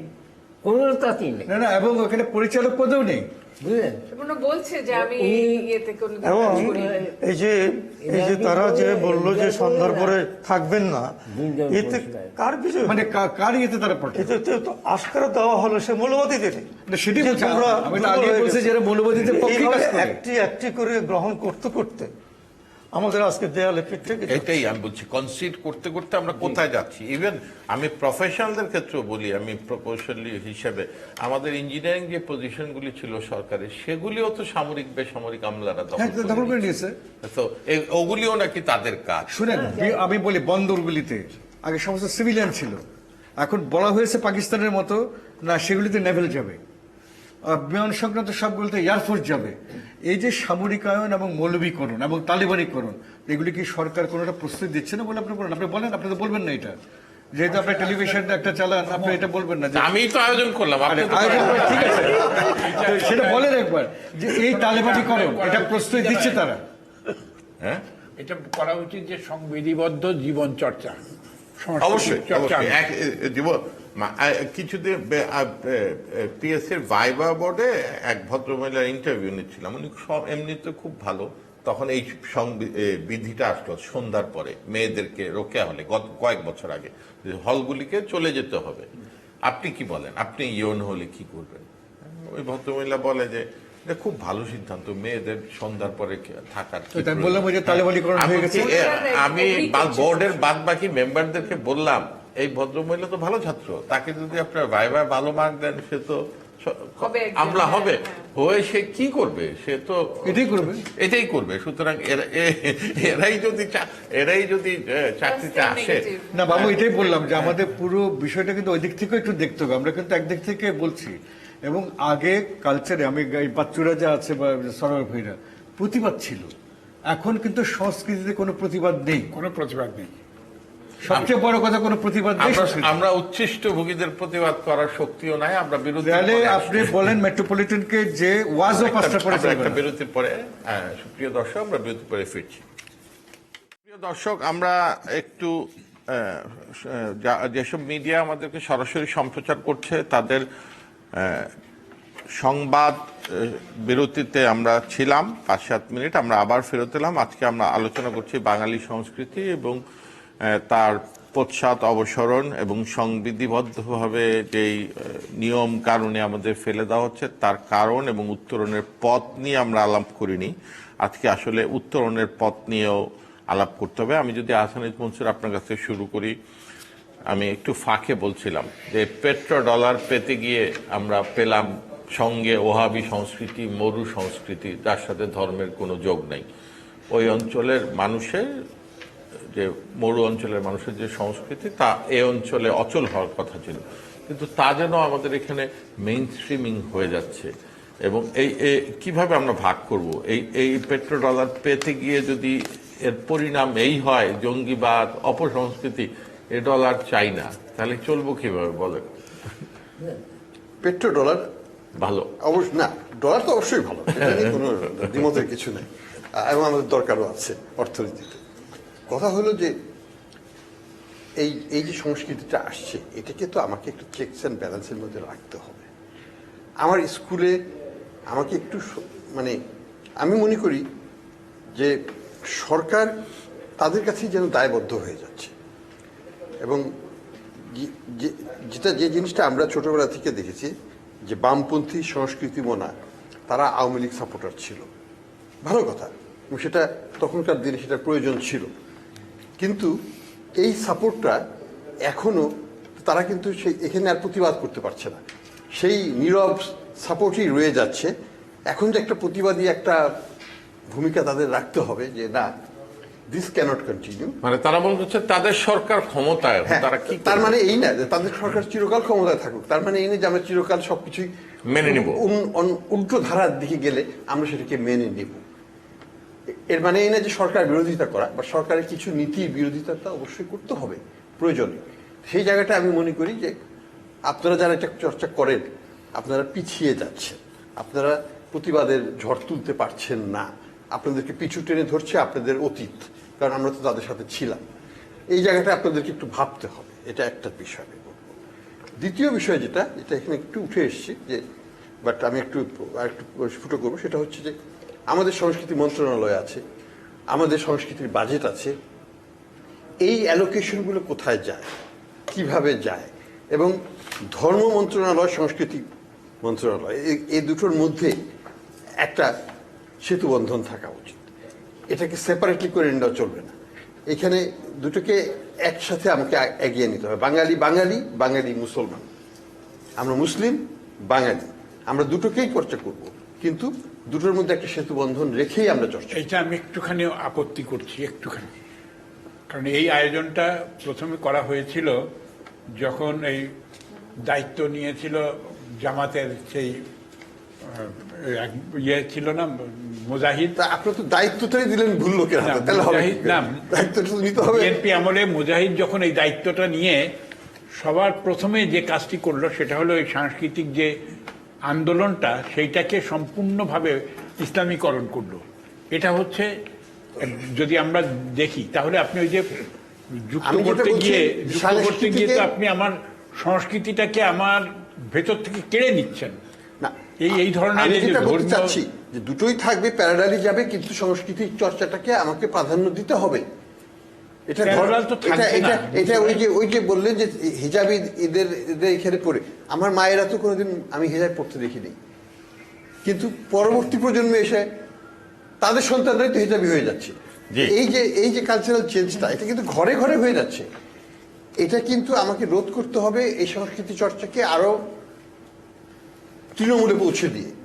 তা না হলে কিন্তু এই যুদ্ধে হারবেন। আমি যেটা প্রথমবার বলেছিলাম, এই যুদ্ধে কিন্তু আমরা মাইনরিটি হয়ে আস্তে আস্তে মাইনরিটি হয়ে একসময় ইতিহাসের পর্যায়ে ফুটনোটে পরিণত হই। বাংলাদেশ একসময় একটি লিবারেল রাষ্ট্র ছিল, এরকম হয়ে যাবে। আচ্ছা নাসিদ আপা, যে আপনি প্রতিকারটা কি দেখেন যে মানুষের মধ্যে যে পরিবর্তন আসছে, ইভেন আমাদের অসাম্প্রদায়িকতার শীর্ষ একজন মানুষ কবি নজরুলকেও তো তারা সাম্প্রদায়িকতার কবি, ইসলামের কবি, টুপিওয়ালা একটা ছবি কোথা থেকে পেয়েছে সেটা ছাপিয়ে বানানোর চেষ্টা করে। সেটা আমি একটা রিসার্চ করতে গিয়ে দেখেছিলাম, যেটা আইয়ুব খানের একটা প্রকল্প ছিল যে ওয়েস্ট পাকিস্তানে যেমন ইকবাল হবে ওদের জাতীয় কবি, তেমনি ইস্ট পাকিস্তানে কিভাবে নজরুলকে একজন জাতীয় কবি বানানো যায়, দুজনেই মুসলিম আইডেন্টিটি। কিন্তু আমি যতটুকু পড়াশোনা করেছি কবি কাজী নজরুল ইসলামকে নিয়ে, ওনাকে মুসলিম কবি বললে উনি যদি বেঁচে থাকতেন আমার মনে উনি খুবই ক্ষিপ্ত হতেন, কারণ বারবার উনি বলছেন, ওনার বক্তব্যের মধ্যেই তো উনি বলেছেন যে হিন্দু না ওরা মুসলিম, ওই জিজ্ঞাসে কোনজন। ওনার পরিচয় উনি মানব পরিচয়ে পরিচিত হতে চেয়েছিলেন, সেটা একটা কথা। আরেকটা আমার মনে হয়েছে যে পেট্রো ডলারের জন্য আমরা ছুটেছি, কিন্তু পলিসিগতভাবে আমাদের নিজেদের দেশে আরো ইন্ডাস্ট্রিয়ালাইজেশন হওয়ার দরকার। এবং এখানে যে সমস্ত আমাদের ইন্ডাস্ট্রি আছে, গার্মেন্ট ইন্ডাস্ট্রি আছে, সেখানেও যদি আমরা কিছুটা আমাদের এই সংস্কৃতি চর্চাগুলোকে নেই, তাদেরও তো ছেলে মেয়ে হচ্ছে, তারা বড় হচ্ছে, তারা বিশ্ববিদ্যালয়ে আসছে, বিশ্ববিদ্যালয়গুলোতে আরো বেশি সাংস্কৃতিক চর্চা। এবং সবচেয়ে বেশি যেটা আমার কাছে মনে হয়, যেটা আপনি যখন আমরা গ্যাপে ছিলাম বলছিলেন সন্তানের কথা, যে অন্তর্ভুক্তিমূলক একটা গল্প আমার আব্বাসউদ্দিনের বই থেকে মনে পড়ছে, যে তখন সব মৌলানারা ছিল, উনি তো প্রথম বাঙালি মুসলমান যিনি গান গেয়েছিলেন। একটা অনুষ্ঠানে, ওয়াজ মাহফিলেরই অনুষ্ঠানে, উনি বললেন যে এবারে আব্বাসউদ্দিন গান শোনাবে। উনি আসলেন, সবাই না না না আমরা কেউ গান শুনবো না, গান আমাদের হারাম। তখন উনি গেয়ে উঠলেন, তোরা দেখে যামি না মায়ের কোলে, এইটুক বলে উনি থেমে গেলেন। তখন ওরা বলে বাকিটুকু আপনারা শুনতে চান? গান? বলে হ্যাঁ আমরা শুনতে চাই, লোক লোক বললো। তখন উনি বললেন তাহলে আমার একটু হারমোনিয়াম লাগবে, আনতে পারি হারমোনিয়াম। এইভাবে উনি অন্তর্ভুক্ত করেছিলেন সেই মানুষগুলোকে। এখন সেই আব্বাসউদ্দিন কোথায়? আমরা নিজেরাই হতে পারি সেই মানুষ যে আমরা অন্তর্ভুক্ত করব তাদেরকে, যারা মূল ধারা থেকে সরে গেছে, যেটা আমরা অপশক্তি বলছি, ওরা আবার আমাদেরকে অপশক্তি, ওরা আর আমরা এরকম একটা সংস্কৃতিতে আমরা পরিণত হয়েছি। এটা এই অন্তর্ভুক্তি, এই যে এবার যে আপনাকে যদি একটু জিজ্ঞেস করি, আমি আসলে কনফিউজড, তাই আপনি জিজ্ঞেস করছি। রমনা বটমূলের যে বিশাল আয়োজন, তার সমান্তরালে যেসব আয়োজনগুলি, এগুলি কি যেমন সুরের ধারার আয়োজন যদি বলেই ফেলি, মানে একই সময়ে এই আয়োজনের কি প্রয়োজন আছে? না, প্রয়োজন অপ্রয়োজনের ব্যাপার না। না, এটা কি আমাদের মূল আয়োজনকে ছোট করছে কিনা? না, একদম হয় না, একদম হয় না, হ্যাঁ। একদম হয় না।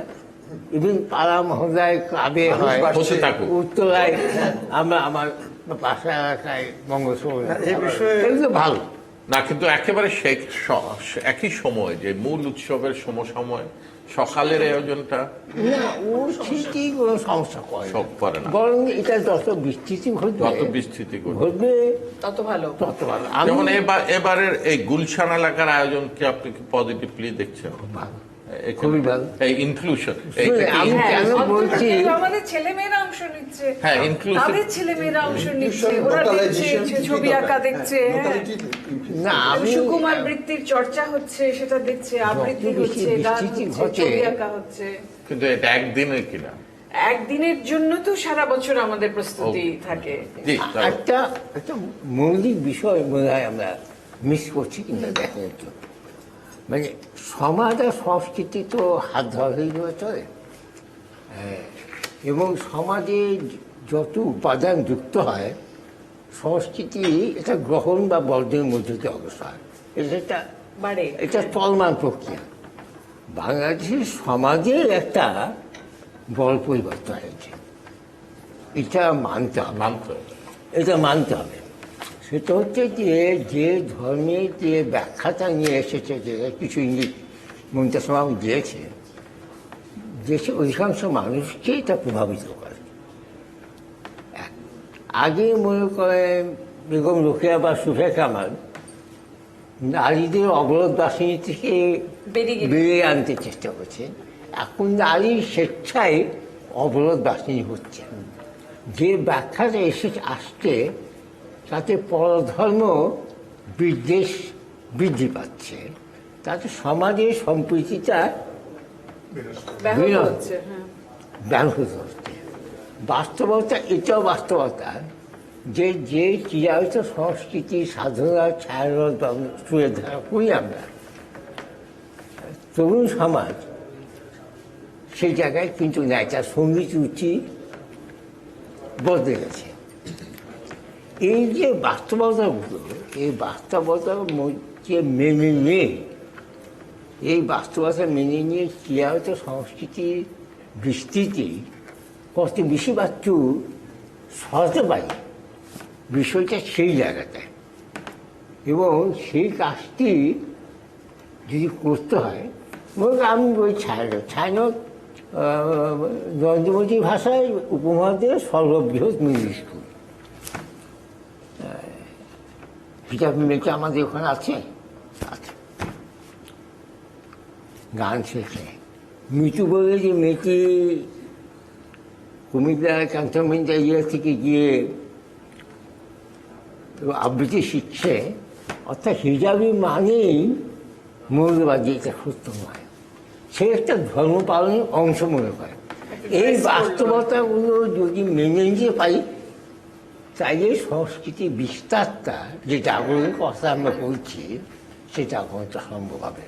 মানে এটি আমাদের ছায়াংশ বিশ্বাস। এই সময় আবার 3 পা পিছিয়ে যাচ্ছে, না, পিছাবো না। আমি রবীন্দ্রনাথই থাকবো।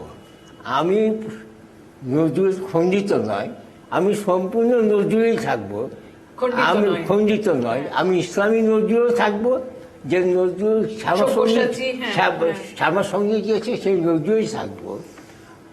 আমার শুধু একটা জায়গায় নিশ্চিত হতে হবে যে আমার যে সমৃদ্ধ লোকগীতি আছে, যেটি মানুষকে আকৃষ্ট করে, সেটি যেন বিকৃত না হয়। সে শুদ্ধ পতাকা। আবেদ খান, আপনার কাছে যদি একটু আসি, এক মিনিট শেষ করি।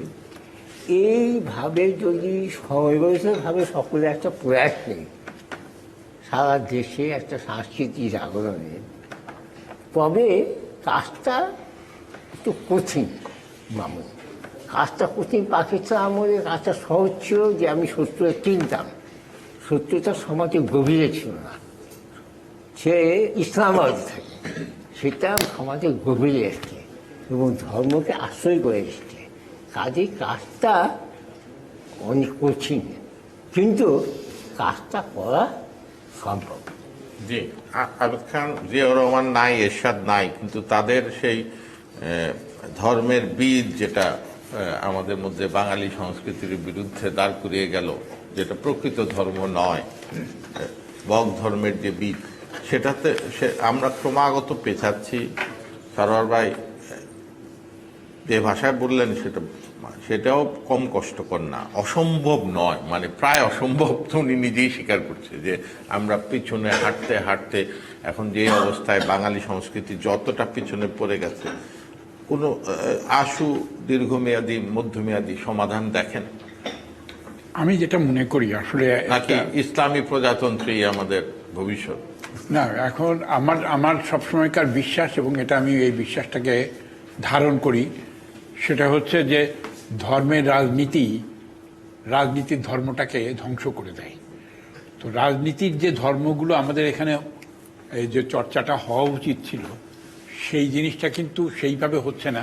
সেখানে ধর্ম, তার ধর্মীয় ভাবাবেগ ইত্যাদি অনুপ্রবেশ ঘটছে। এই জায়গাগুলোকে বিচ্ছিন্ন করা, পৃথক করা, এটা দরকার। এবং এই সমস্তর জন্যে আমরা শুধু এখানে যে কথা বললাম এবং তারপরে শেষ হয়ে গেল তা নয়। আসলে যেটা আমি বারবার একেও বলি বিভিন্ন সময়, যে আমাদের সাংস্কৃতিক আন্দোলনটা একটা দরকার। আমরা যদি সেই সাংস্কৃতিক জাগরণটাকে তৈরি করতে পারি এবং আমরা যদি আবার একসঙ্গে দাঁড়িয়ে কোনো জায়গায় কথা বলতে পারি এবং পরিষ্কারভাবে বলতে পারি যে আমার বাঙালি সংস্কৃতি, আমার বাংলাদেশের রাজনৈতিক যে পরিপ্রেক্ষিত, এই পরিপ্রেক্ষিতে এই সংস্কৃতিটার ছাড়া আমার বিকল্প কিছু নেই, এই জিনিসটা যদি শক্তিশালীভাবে উচ্চারণ করা যায়, তাহলে আমার মনে হয় যে আমরা একসঙ্গে দাঁড়াতে পারি। আমরা তো বিভিন্ন বিপর্যয় হয়েছে আমাদের, কিন্তু এর নেতৃত্ব দেবে কে? এর নেতৃত্ব দিয়েছে বঙ্গবন্ধু। বঙ্গবন্ধু বাংলার স্বাধীনতার সাথে বাঙালি সংস্কৃতিকে একসাথে নিয়ে যুদ্ধ করেছে।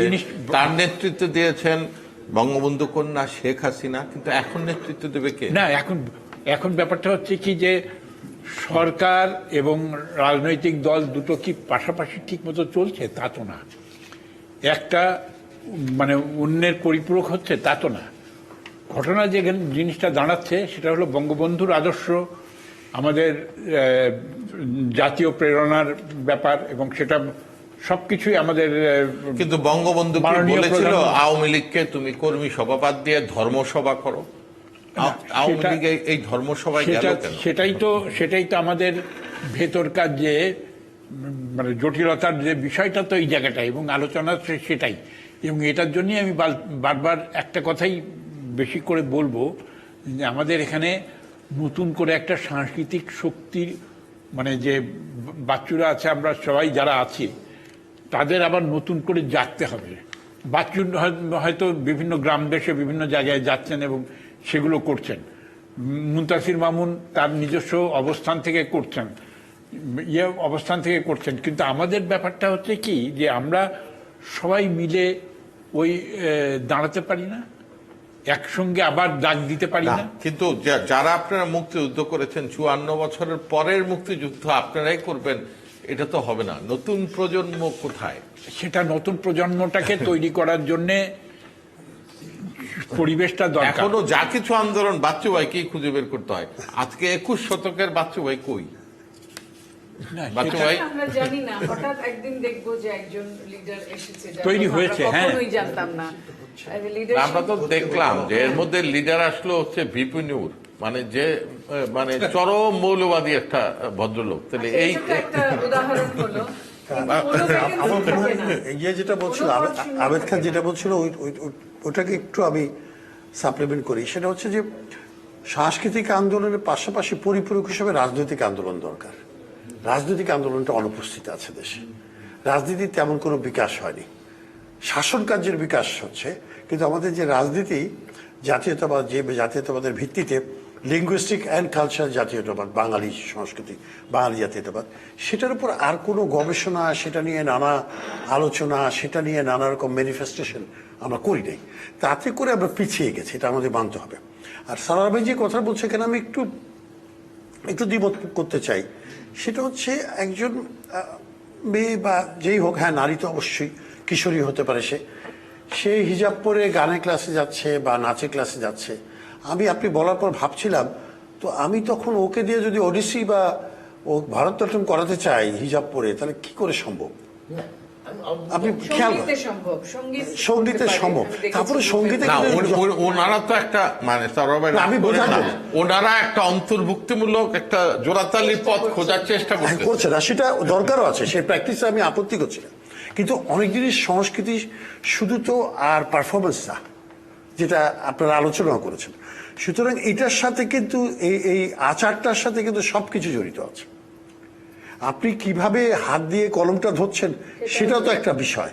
সুতরাং আপনার হাতটা যদি গ্লাভস দিয়ে ঢাকা থাকে, তাই না? রামেন্দ্র একবার ইরান থেকে এসে বললো যে ওখানে ছেলে মেয়ে একসাথে মঞ্চে অভিনয় করছে, কিন্তু গ্লাভস পরা, মেয়ে আর ছেলে হাত ধরে গ্লাভস পরছে। তো ওরা ওদের মতো করে নিয়েছে জিনিসটা, কিন্তু ওদের মধ্যে প্রচুর দ্বিমত আছে। ইরানে আজ থেকে 2 বছর আগে এক বছর আগে কতগুলো মেয়েকে মারলো, তার 1 বছর আগে কত ছাত্র গায়েব হয়ে গেল, হাজার হাজার ছাত্র। সুতরাং ওখানে তো একটা নিপীড়নের সংস্কৃতি চলে, এখানে কিন্তু নিরাপত্তার সংস্কৃতি চলতেছে। নিপীড়ন নাই, আমি তোমাকে নিরাপত্তা দিচ্ছি, কিন্তু আমাকে নিরাপত্তা দিয়ে তুমি ঘরে ঢুকিয়ে দিচ্ছ। ভাই নিরাপত্তা দিয়েন না, কারণ যখন 52 সালের ভাষা আন্দোলনের পরে যে ধারাবাহিক সাংস্কৃতিক আন্দোলন এবং রাজনৈতিক আন্দোলন আমরা দেখবো, এটা সমাজ করেছে, পরে এটা রাজনীতি। আপনি কি প্রস্তুত? আমার মনে হয় ছেড়ে দেওয়া উচিত। বলতে চাই আমাদের ছেড়ে দাও, আমি সেটাই বলছি। হ্যাঁ, আমার মনে হয় ছেড়ে দাও। আমরা মরু সংস্কৃতি, আরব সংস্কৃতি, এটাকে রেজিস্ট করা যাবে। বাঙালি সংস্কৃতির শক্তি যদি থাকে, সে মোকাবেলা করবে, তাহলে বিলীন হয়ে যাবে, অসুবিধা নেই। তোমার পাহারার দরকার। এখানে পাকিস্তানি সংস্কৃতি বিলীন হয়ে বাঙালি সংস্কৃতির জয়গান গেয়েছি আমরা। এখন যদি তার বিপরীতে কিছু আসে, এটা মোকাবেলা করতে হবে। না, হয়েছে তো আমাদের এখানে যে গণজাগরণ মঞ্চ কেন হয়েছিল, কিভাবে হয়েছে, কে কি করেছে তা নয়, কিন্তু এই গণজাগরণ মঞ্চের ভেতর দিয়ে তো নতুন বিস্ফোরণ ঘটে, বিস্ফোরণ, সেটা কতটুকু সফল বেসল সেটা পরে আলোচনা। এবং তার ডায়ালেকটিক রেসপন্স হিসেবে হেফাজতিরা আরেকটা অভ্যুত্থান দাঁড় করিয়েছে। সারা দেখেন আপনি আশু কি সমাধান দেখেন, মানে এই অন্তর্ভুক্তিমূলক, আমার কেন যেন অন্তর্ভুক্তিমূলকটাকে একটু রাগ না করলে এটা কম্প্রোমাইজ মনে হচ্ছে, মানে অন্তর্ভুক্তিমূলক আমি যেভাবে দেখি, যার যার কালচারটা শেষে আপনি, এখানে যদি একটা ভিনদেশী লোক থাকে, সে তার সংস্কৃতি করুক, সে গ্রেটার স্পেকট্রামে যে সে আমার একটা অংশ, সেটা অন্তর্ভুক্তিমূলক। কিন্তু আমি আমার সংস্কৃতিটার জায়গায় আরেক সংস্কৃতি ঢুকিয়ে দিয়ে তাতে আর থাকলো না জিনিস, আমার তাই মনে হয়। এটা যেটা হচ্ছে যে আমাদের একটা কনসার্ন যে একরকম ভাবে আমরা 52 থেকে 71 চলেছি, তারপরে 75-এর পর একটা আঘাতে এসছে, আমরা অন্যরকম ভেবেছি, আবার পাকিস্তানপন্থী হয়েছি। এখন ঘটনাটা হচ্ছে যে আমাদের পরে কি, আমাদের তো এখন বিদায় নেওয়ার এক্সিট গেটে আছি, ইন দ্য এক্সিট লাউঞ্জ, মোটামুটি সবার 50 বছর অ্যাক্টিভ লাইফ হয়ে গেছে। সো এখন ঘটনাটা যেটা হচ্ছে, আমি যদি আমার মেয়ের দিকে তাকাই, আমার পরবর্তী জেনারেশনের দিকে তাকাই, তারা কিন্তু অনেক বেশি সহনশীল একজন হেজাবির ব্যাপারে।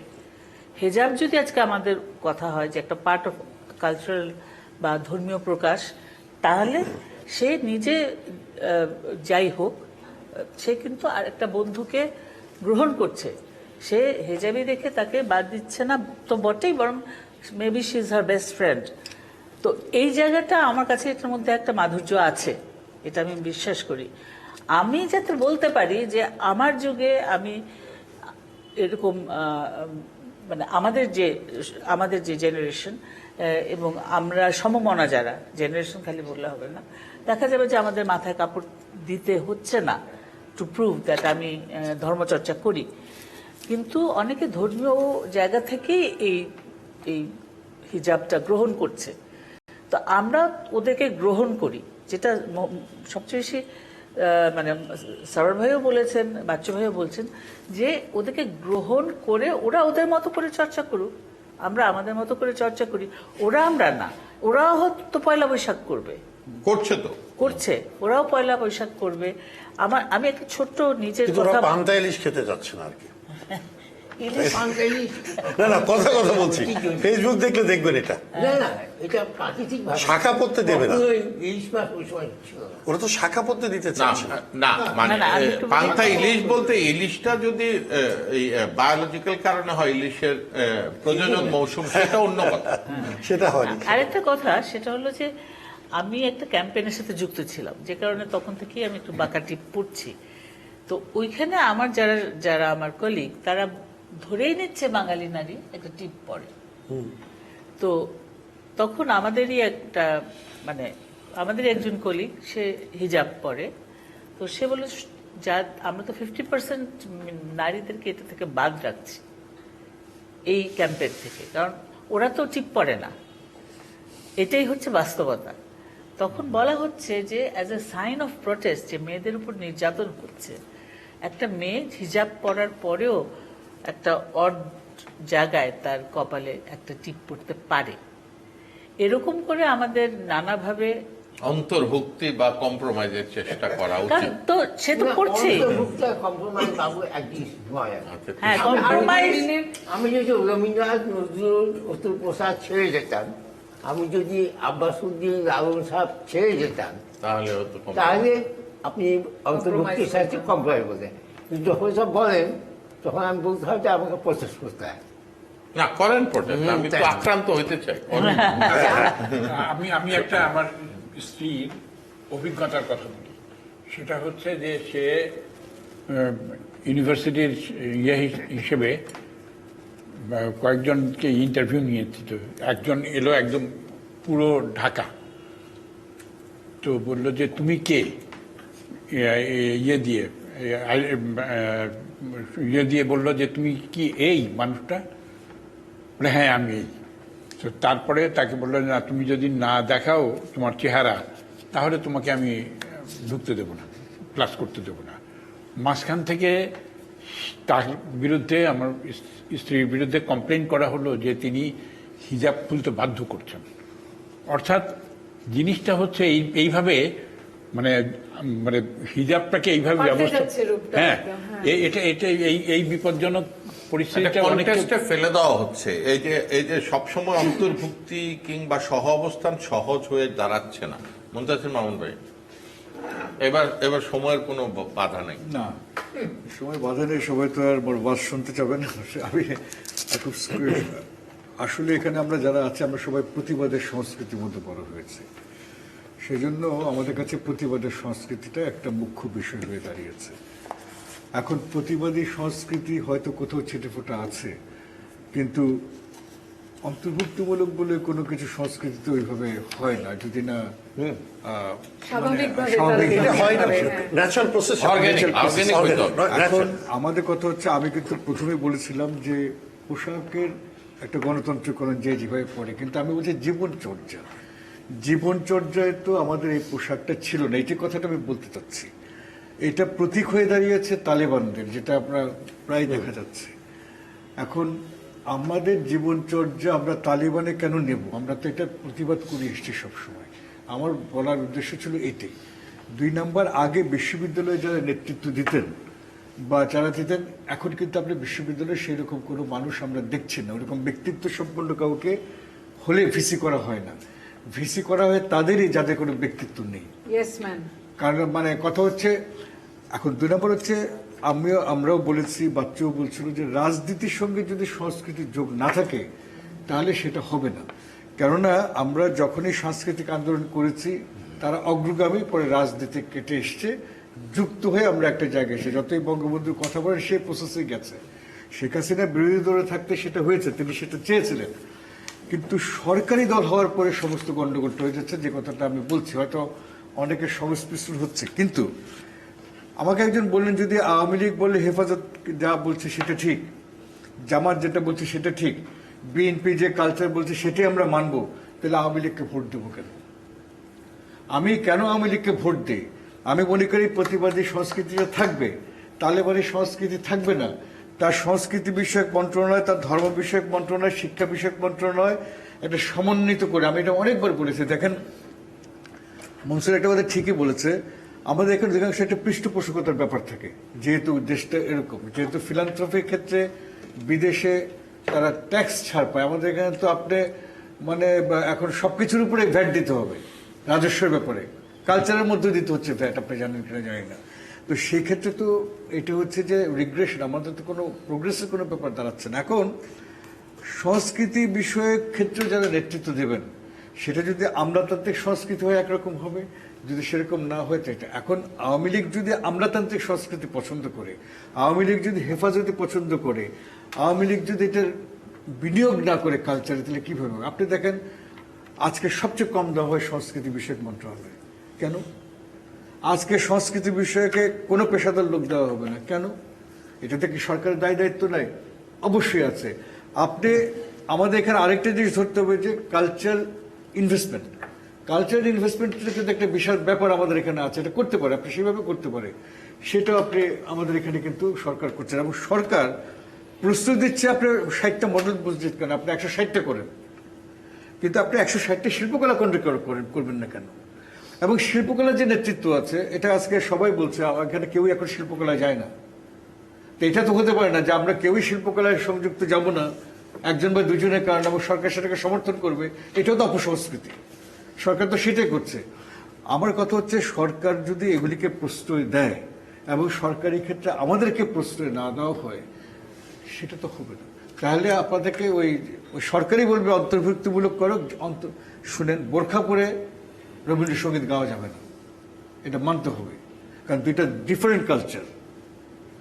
আপনার মাথায় ঘোমটা দিয়ে গাইতে পারেন রবীন্দ্রসঙ্গীত, সবাই গায়, কিন্তু আপনি বোরখা পরে উড়িষ্যানে নাচতে পারবেন না, আপনি বাঁশি বাজাতে পারবেন না, আপনি কোনো কিছু করতে পারবেন না।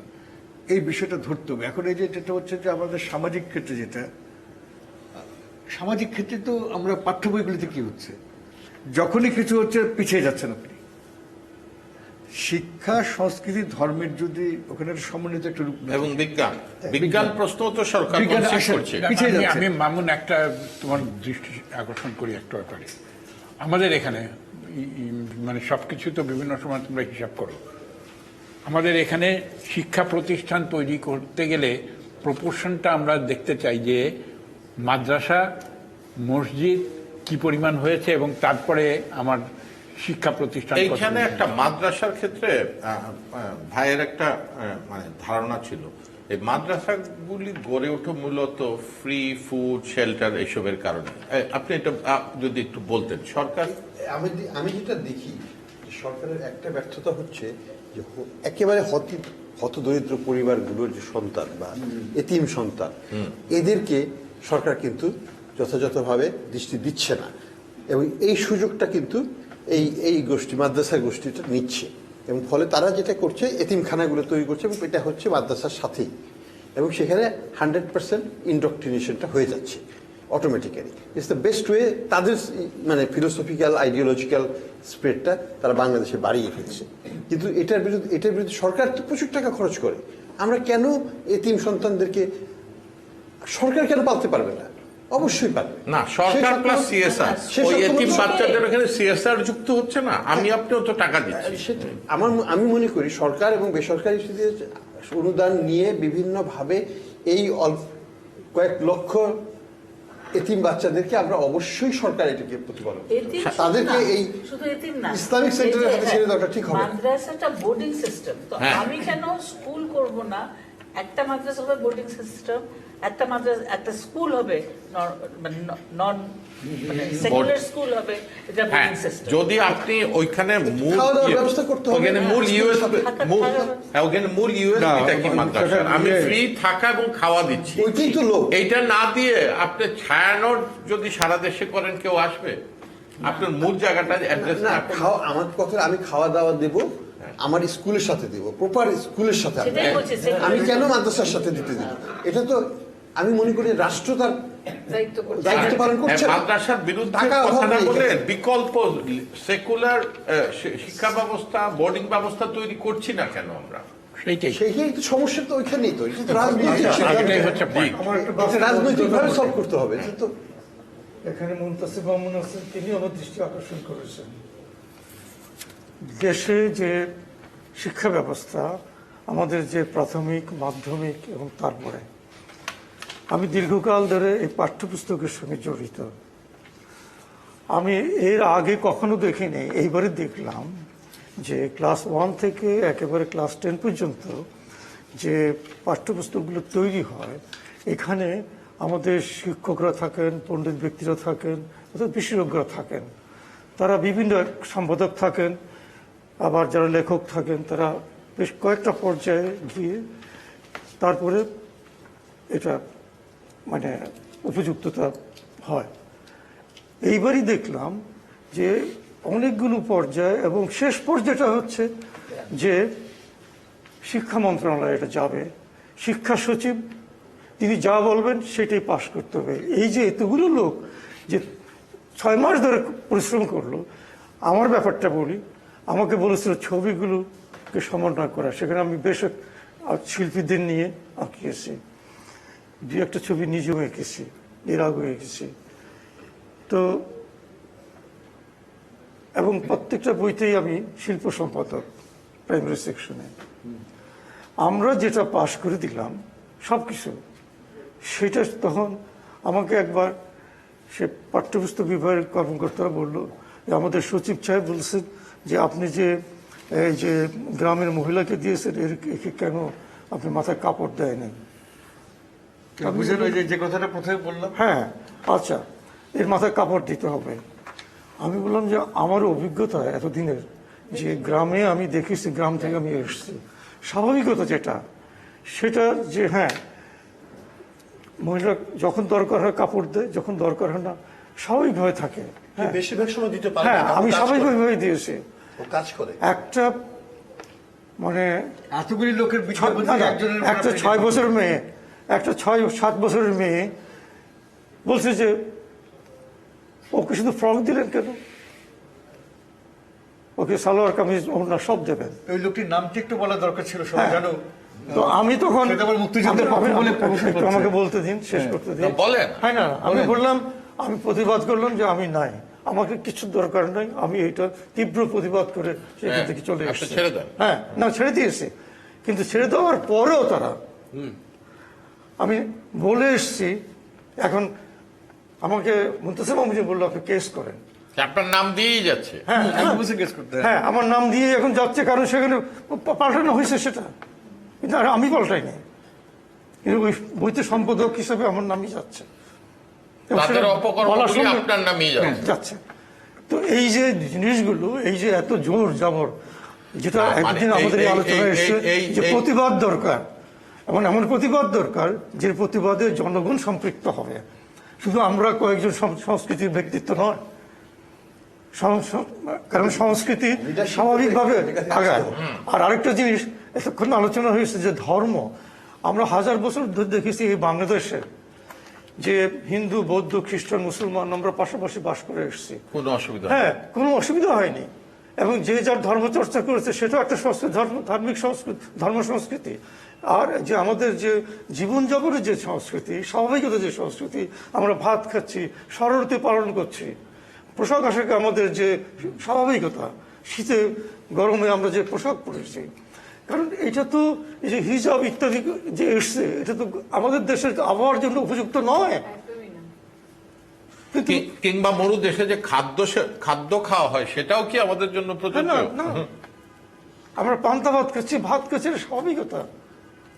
কিন্তু এগুলো আমাদের চাপিয়ে দেওয়া হয়েছে। পাকিস্তান আমলে সব মানে আইয়ুব খান শেষ পর্যন্ত বাধ্য হয়েছে যে, না বাধ্য মানে কি, মানে অর্থাৎ সে এত রেগে গেছে আমাদের উপরে, পুরো পাকিস্তানের বাঙালিদের উপরে, বাংলার উপরে, যে তিনি সংস্কৃতি, এই যে আজকে যে এই যে সংবিধিবদ্ধ কথাটা আসলো, যে পাকিস্তানি সংস্কৃতির জন্য এই আমাদের দেশের শিক্ষকরাই তো সেই সেটা রচনা করেছেন। এবং স্বাক্ষর করেছিল আমার সবাই। হ্যাঁ, এবং যে পাকিস্তানি সংস্কৃতি, যে পাকিস্তানের সংস্কৃতি আলাদা হবে, এই রবীন্দ্রসঙ্গীত নয় কিংবা নজরুল গীতিও নয়, তারা যেটা বলবে সেটাই, মানে আমাদের সরকার যেটা বলবে সেটাই করতে হবে। এবং সেইটা কিন্তু আমরা সেখান থেকে আমরা আগিয়েছি, অনেক দেশ স্বাধীন করেছি। বিএনপি আমলে কি করলো? বিএনপি যখন সরকারে আসলো তখন এই যে ঢাকা বিশ্ববিদ্যালয়ে, তখন ফজলুল হালিম চৌধুরী থেকে শুরু করে আরো অনেকেই ছিলেন, আমাদের অনেকেই ছিলেন।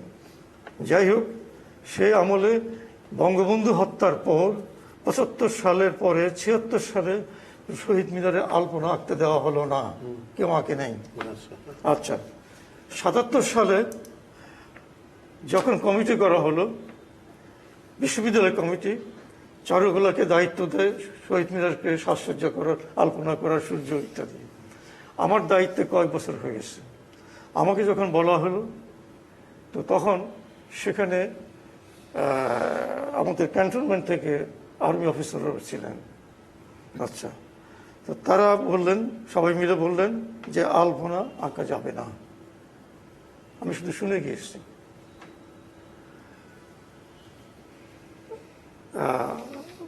বিশ্ববিদ্যালয়ের শিক্ষকরা যারা ছিলেন, বাংলার অধ্যাপকরা, ডক্টর আজিজুজ্জামান ছিলেন, তারপর আমাদের রফিকুল ইসলাম সাহেব ছিলেন, হাশিম খান, এখন যা দরকার আপনি বুঝেন, আপনি করবেন। যে সংক্ষেপে আমি বলি, আমি রাতের অন্ধকারে আলপনা এঁকে দিয়েছি। পরের দিন সকালবেলা মিটিং ডাকা হলো, সেদিন 20 তারিখ, 19 তারিখে আমি কাজ শেষ করেছি। 20 তারিখে আমাকে বলা হলো ডেকে, এবং ক্যান্টনমেন্ট থেকে আর্মি সে অ্যাডমিনিস্ট্রেটিভ অফিসার আসলেন, বলেন যে আপনি দায়িত্বে ছিলেন, তো এই আলপনা কে আঁকলো? আমি বললাম যে যেই আঁকুক। তো এটা আমাকে জিজ্ঞেস করছেন কেন? তো বলে যে আপনি তো দায়িত্বে ছিলেন। আমি বললাম যে পুরো দেশের দায়িত্ব তো আমি নাই, একজন মানুষ এঁকে দিয়েছে, এখানে পুলিশ ছিল, এদের পাহারা ছিল, সবই তো ছিল, তারা কারা এঁকে দিয়েছে খোঁজ নেন আপনার। আমাকে মুখ দিয়ে শুনতে চান কেন? সব চুপচাপ, বলে আলপনা মুছে দেন। আমি বললাম যে আমি শিল্পকলার চর্চা করি,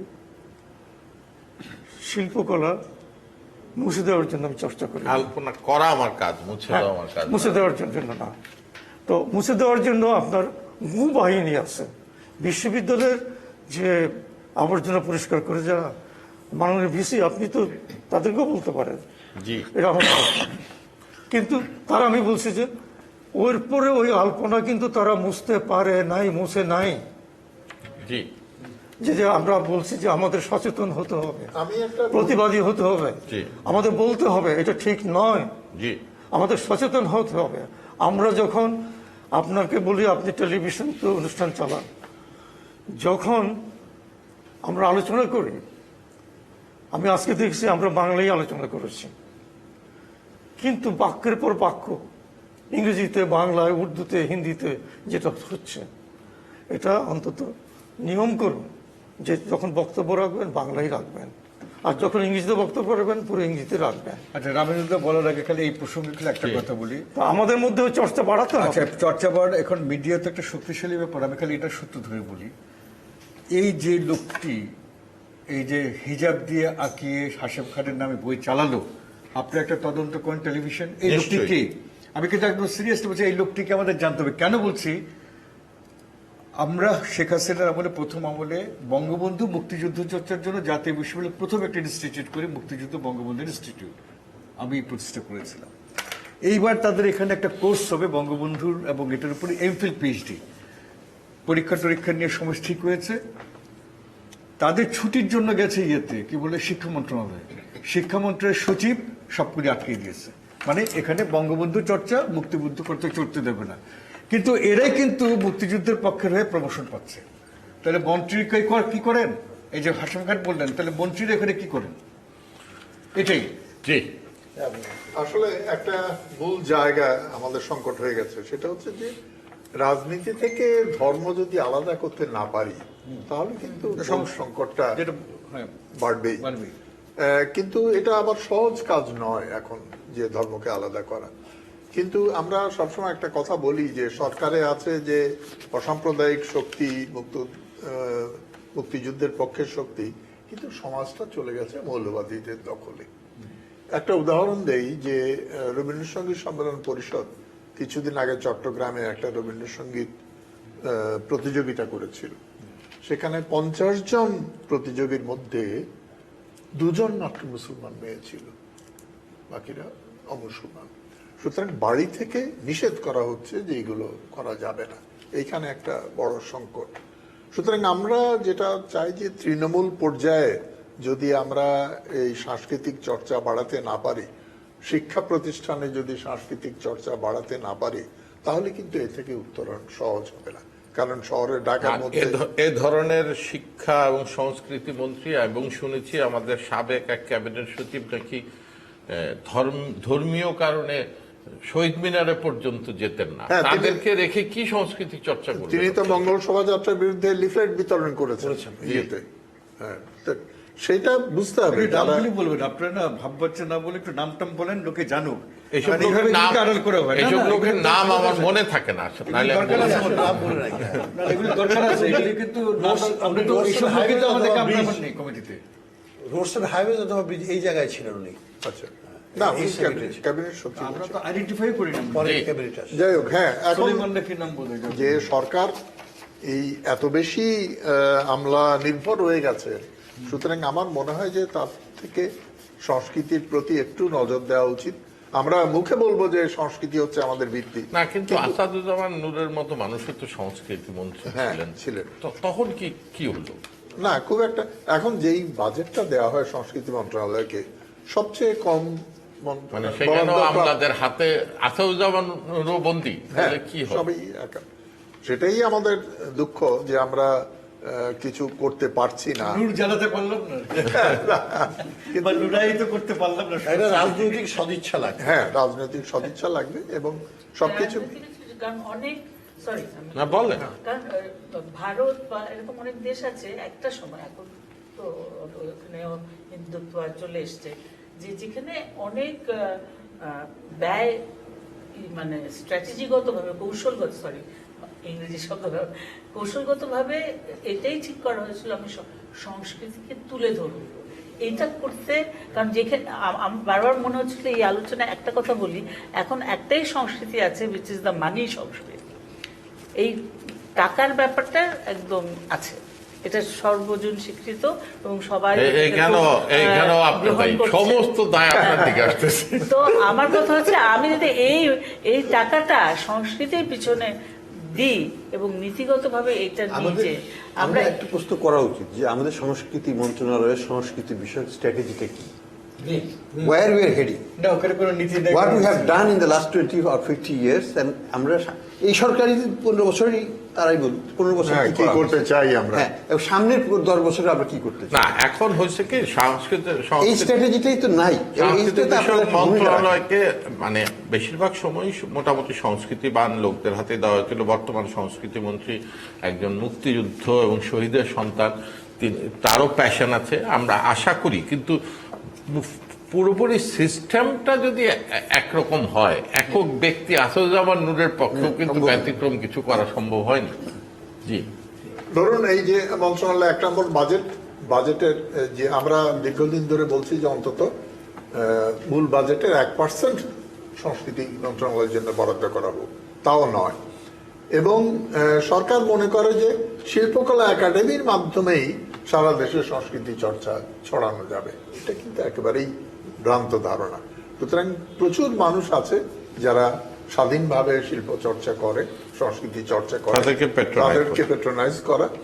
এবং আমরা যেটা চাই সেটা হচ্ছে কেবল টাকা নয়, আমরা চাই যে সহজে যে পরিকাঠামোগুলো আছে, অবকাঠামোগুলো আছে, এগুলো যাতে সহজে কম প্রতি জেলায় জেলায় শিল্পকলা উন্মুক্ত মঞ্চ যে কথা ছিল, তা তো শুধুমাত্র শিবচর ছাড়া তো আমি কোথাও দেখলাম না। হ্যাঁ, কিন্তু অনেক জায়গায় খুব সুন্দর সব বিল্ডিং তৈরি হয়েছে, শিল্পকলা একাডেমি বিল্ডিং হয়েছে, হ্যাঁ, খুব সুন্দর 11টা জায়গায়, কিন্তু সেগুলোর মেইনটেনেন্স, এরকম উন্মুক্ত মঞ্চ মুক্ত মঞ্চ আছে ছোট ছোট, বাট যে আমরা যেটা প্ল্যান করেছিলাম অডিটোরিয়াম 2009-এ সরকারের সাথে বসে সেটা কার্যকর আমি বলি একটু পলিসিগত দেখেন, লিড ফেস্ট একটা কি জিনিস নতুন হচ্ছে এখানে ভালো সংস্কৃতি বিষয়ক বলে অর্থ মন্ত্রণালয় সেখানে 1 কোটি টাকা দেয়। বাচ্চারা যে বা রামেন্দ্ররা যায় যে সংস্কৃতি যে জোট করে আওয়ামী লীগকে সমর্থন করে আগে শুনেন না, সেখানে কোনো পয়সা দেওয়া হয় লিড ফেস্ট তো অন্তর্ভুক্তিমূলক, ওদেরকে আনতে না, হবে। না না না আপত্তি, আমি তো আপত্তির কথা বলছি না। আপনারা আবার এগুলিতে মনে করেন যে সরকার বিরোধিতা, নো, আপত্তি না। আপনি যদি নতুন একটা লিড ফেস্টের মতো অনুষ্ঠানকে আপনি 1 কোটি টাকা দিতে পারেন কোনো প্রশ্ন ছাড়া, তদবির ছাড়া, তাহলে সাংস্কৃতিক জোট যে খালি ক্ষমতাকে, 1 মিনিট দাঁড়ান, এই ক্ষমতা এনেছে সরকারকে, বা এই যে ছায়ানট যারা এই প্রতিবাদের সংস্কৃতি করেছে বা আপনারা নাটকের করেছেন, তাদেরকে তো কোনো সহায়তা করছে না। আমার এখানে বলছে এখানে কথাটা, এবং আপনারা ওইভাবে প্রতিবাদও করছেন না, এটাই দুঃখজনক ব্যাপার। শেষ করে না, আমরা চাই যে আসলে ওই যে অন্তর্ভুক্তিমূলক চান আর কি, না, অন্তর্ভুক্তিমূলক নয় সেটা, যে আমরা চাই যে এসব তৃণমূল পর্যায়ে যারা সংস্কৃতি চর্চা করে তাদের প্রণোদনা দেওয়া উচিত, এবং তারা যাতে সহজে কাজটা করতে পারে এই জন্য অবকাঠামোগুলো দেওয়া দরকার। যেমন আমি শিল্পকলা একাডেমি পরিষদে আছি, প্রায় সরকারি আমলারা বলেন যে এই ভাড়া বাড়াতে হবে। আমি বলি যে না, বাড়াতে পারবেন না, এটা হচ্ছে সরকারের বিনিয়োগ সংস্কৃতি ক্ষেত্রে। এখানে প্রফিট করার কিছু নাই। প্রফিট, হ্যাঁ, বলে যে এত টাকা খরচ হয় আমাদের, না, সেটা নয়। যে আমরা একটু সবার কাছ থেকে শুনলাম আসলে, মানে উনি এই কথাটা বললেন রামেন্দ্রদা, খুব গুরুত্বপূর্ণ। রুশ বিপ্লবের পরে ভালো কিছু হচ্ছিল না দেখে মহামতি লেনিনকে জিজ্ঞেস করা হচ্ছিল, এখন তো আমরা ক্ষমতায়, এখন হচ্ছে না কেন? তিনি বলেছিলেন রাষ্ট্রীয় পৃষ্ঠপোষকতায় শিল্প সংস্কৃতি বাঁচে না। যারা আমরা যখন ক্ষমতায় ছিলাম না, যারাই আন্দোলন করেছে তাদেরকেই সেই আন্দোলন করার কাজে ফেরত দাও। শিল্পকলা শুধু মানে একটা রেগুলেটরি কিংবা ফ্যাসিলিটেটরের ভূমিকা, সহায়ক ভূমিকা পালন করতে পারে। শিল্পকলার বাংলা সংস্কৃতি, বাঙালি সংস্কৃতির একমাত্র ধারক বাহক হওয়ার কোনো সুযোগ নেই। তবে সব ক্ষেত্রে আমরা একটু ঠাট্টাস্থলে বললেও যে অন্তর্ভুক্তিমূলক আমাদেরকে হয়তো হতে হবে, কেননা পরিবর্তনশীল দুনিয়ায় যা কিছু নতুন, যা কিছু বিকাশমান আমাদেরকে হয়তো ধারণ করতে হবে, কিন্তু তা কিছুতেই আমাদের নিজস্ব সংস্কৃতির বিনিময় নয়। এবং পৃথিবীটা খুব কঠিন হয়ে দাঁড়াচ্ছে। আমাদের পার্শ্ববর্তী দেশও ধর্মের ভিত্তিতে একটা রাষ্ট্রে পরিণত হচ্ছে, তার ডায়ালেকটিক রেসপন্স নিশ্চয়ই আমাদের দেশের উপরেও আছে। এবং আওয়ামী লীগকে দোষ দেওয়া খুব সহজ, কিন্তু এইরকম একটা পরিস্থিতিতে একটা লিবারেল সেকুলার সরকারকে রাষ্ট্র ক্ষমতায় থাকা খুব সহজ কাজ না, হয়তো ছাড়ও দিতে হয়। কিন্তু ভয় হচ্ছে ছাড়ের পরিমাণ না অর্জনের চেয়ে বেশি হয়ে যায়, এমন ইররিপেয়ারেবল জায়গায় না আমরা চলে যাই যাতে করে আর ফেরত আনা সম্ভব না হয়। এবং বঙ্গবন্ধু কন্যার মধ্যে যেই আদর্শ আজও দেখি, তার মধ্যে তো বিসর্জন খুব একটা নাই, কিন্তু তার দলীয় কর্মীরা কর্মী সভার জায়গায় ধর্মসভা, জনসভায় বদলে ধর্মসভা, ওয়াজ মাহফিল এবং সেকুলার সংস্কৃতির প্রধান পৃষ্ঠপোষকতার বদলে প্রধান বাধা হয়ে দাঁড়ানোর যে সংস্কৃতি দেখা যাচ্ছে, এবং মন্ত্রীরা আমলা নির্ভর হয়ে যাওয়ায় যেসব আমলারা শিশুকন্যাকে ওড়না পরায় এবং সেটা হাশেম খানের নামে চাপিয়ে দেয়, যেসব আমলারা ক্যাবিনেট সেক্রেটারি হয়ে বাঙালির অন্তরাত্মায় আঘাত হানে, মঙ্গল শোভাযাত্রার বিরোধিতা করে কিংবা 21শে ফেব্রুয়ারি কিংবা অন্যান্য অনুষ্ঠানে ফুল দেওয়ার বিরোধিতা করে, এটা কিছুতেই কাম্য হতে পারে না। আমার কেন যেন মনে হয় এই কিছু লোকের বেষ্টনীতে আমরা হয়তো বঙ্গবন্ধু কন্যার কাছে ঠিকভাবে পৌঁছতে পারছি না। তিনি রাষ্ট্র ক্ষমতায় থাকলে এই বিপদটা আমাদের হয়, কিন্তু আমাদেরকে সংগ্রামী চেতনা, প্রতিবাদী চেতনা অব্যাহত রাখতে হবে। মুক্তিযুদ্ধ সপক্ষের দল ক্ষমতায় আছে বলেই কমপ্লেসেন্ট, কমপ্লায়েন্ট হয়ে চুপচাপ বসে থাকলে অপসংস্কৃতি আমাদের ছাড়বে না। আমাদের এই প্রতিবাদ এবং সারা দেশে এটা ছড়িয়ে দেওয়ার যে কার্যক্রমে আমরা ছিলাম, আমাদের তো রাষ্ট্র ক্ষমতার আস্বাদের কিছু নাই, আমরা সবাই নিজের সেই কাজেই ফেরত যাব। এটাই এবারের বৈশাখে আমাদের প্রতিজ্ঞা, আমাদের চেতনার এটাই হোক নবায়ন। সকলকে ধন্যবাদ।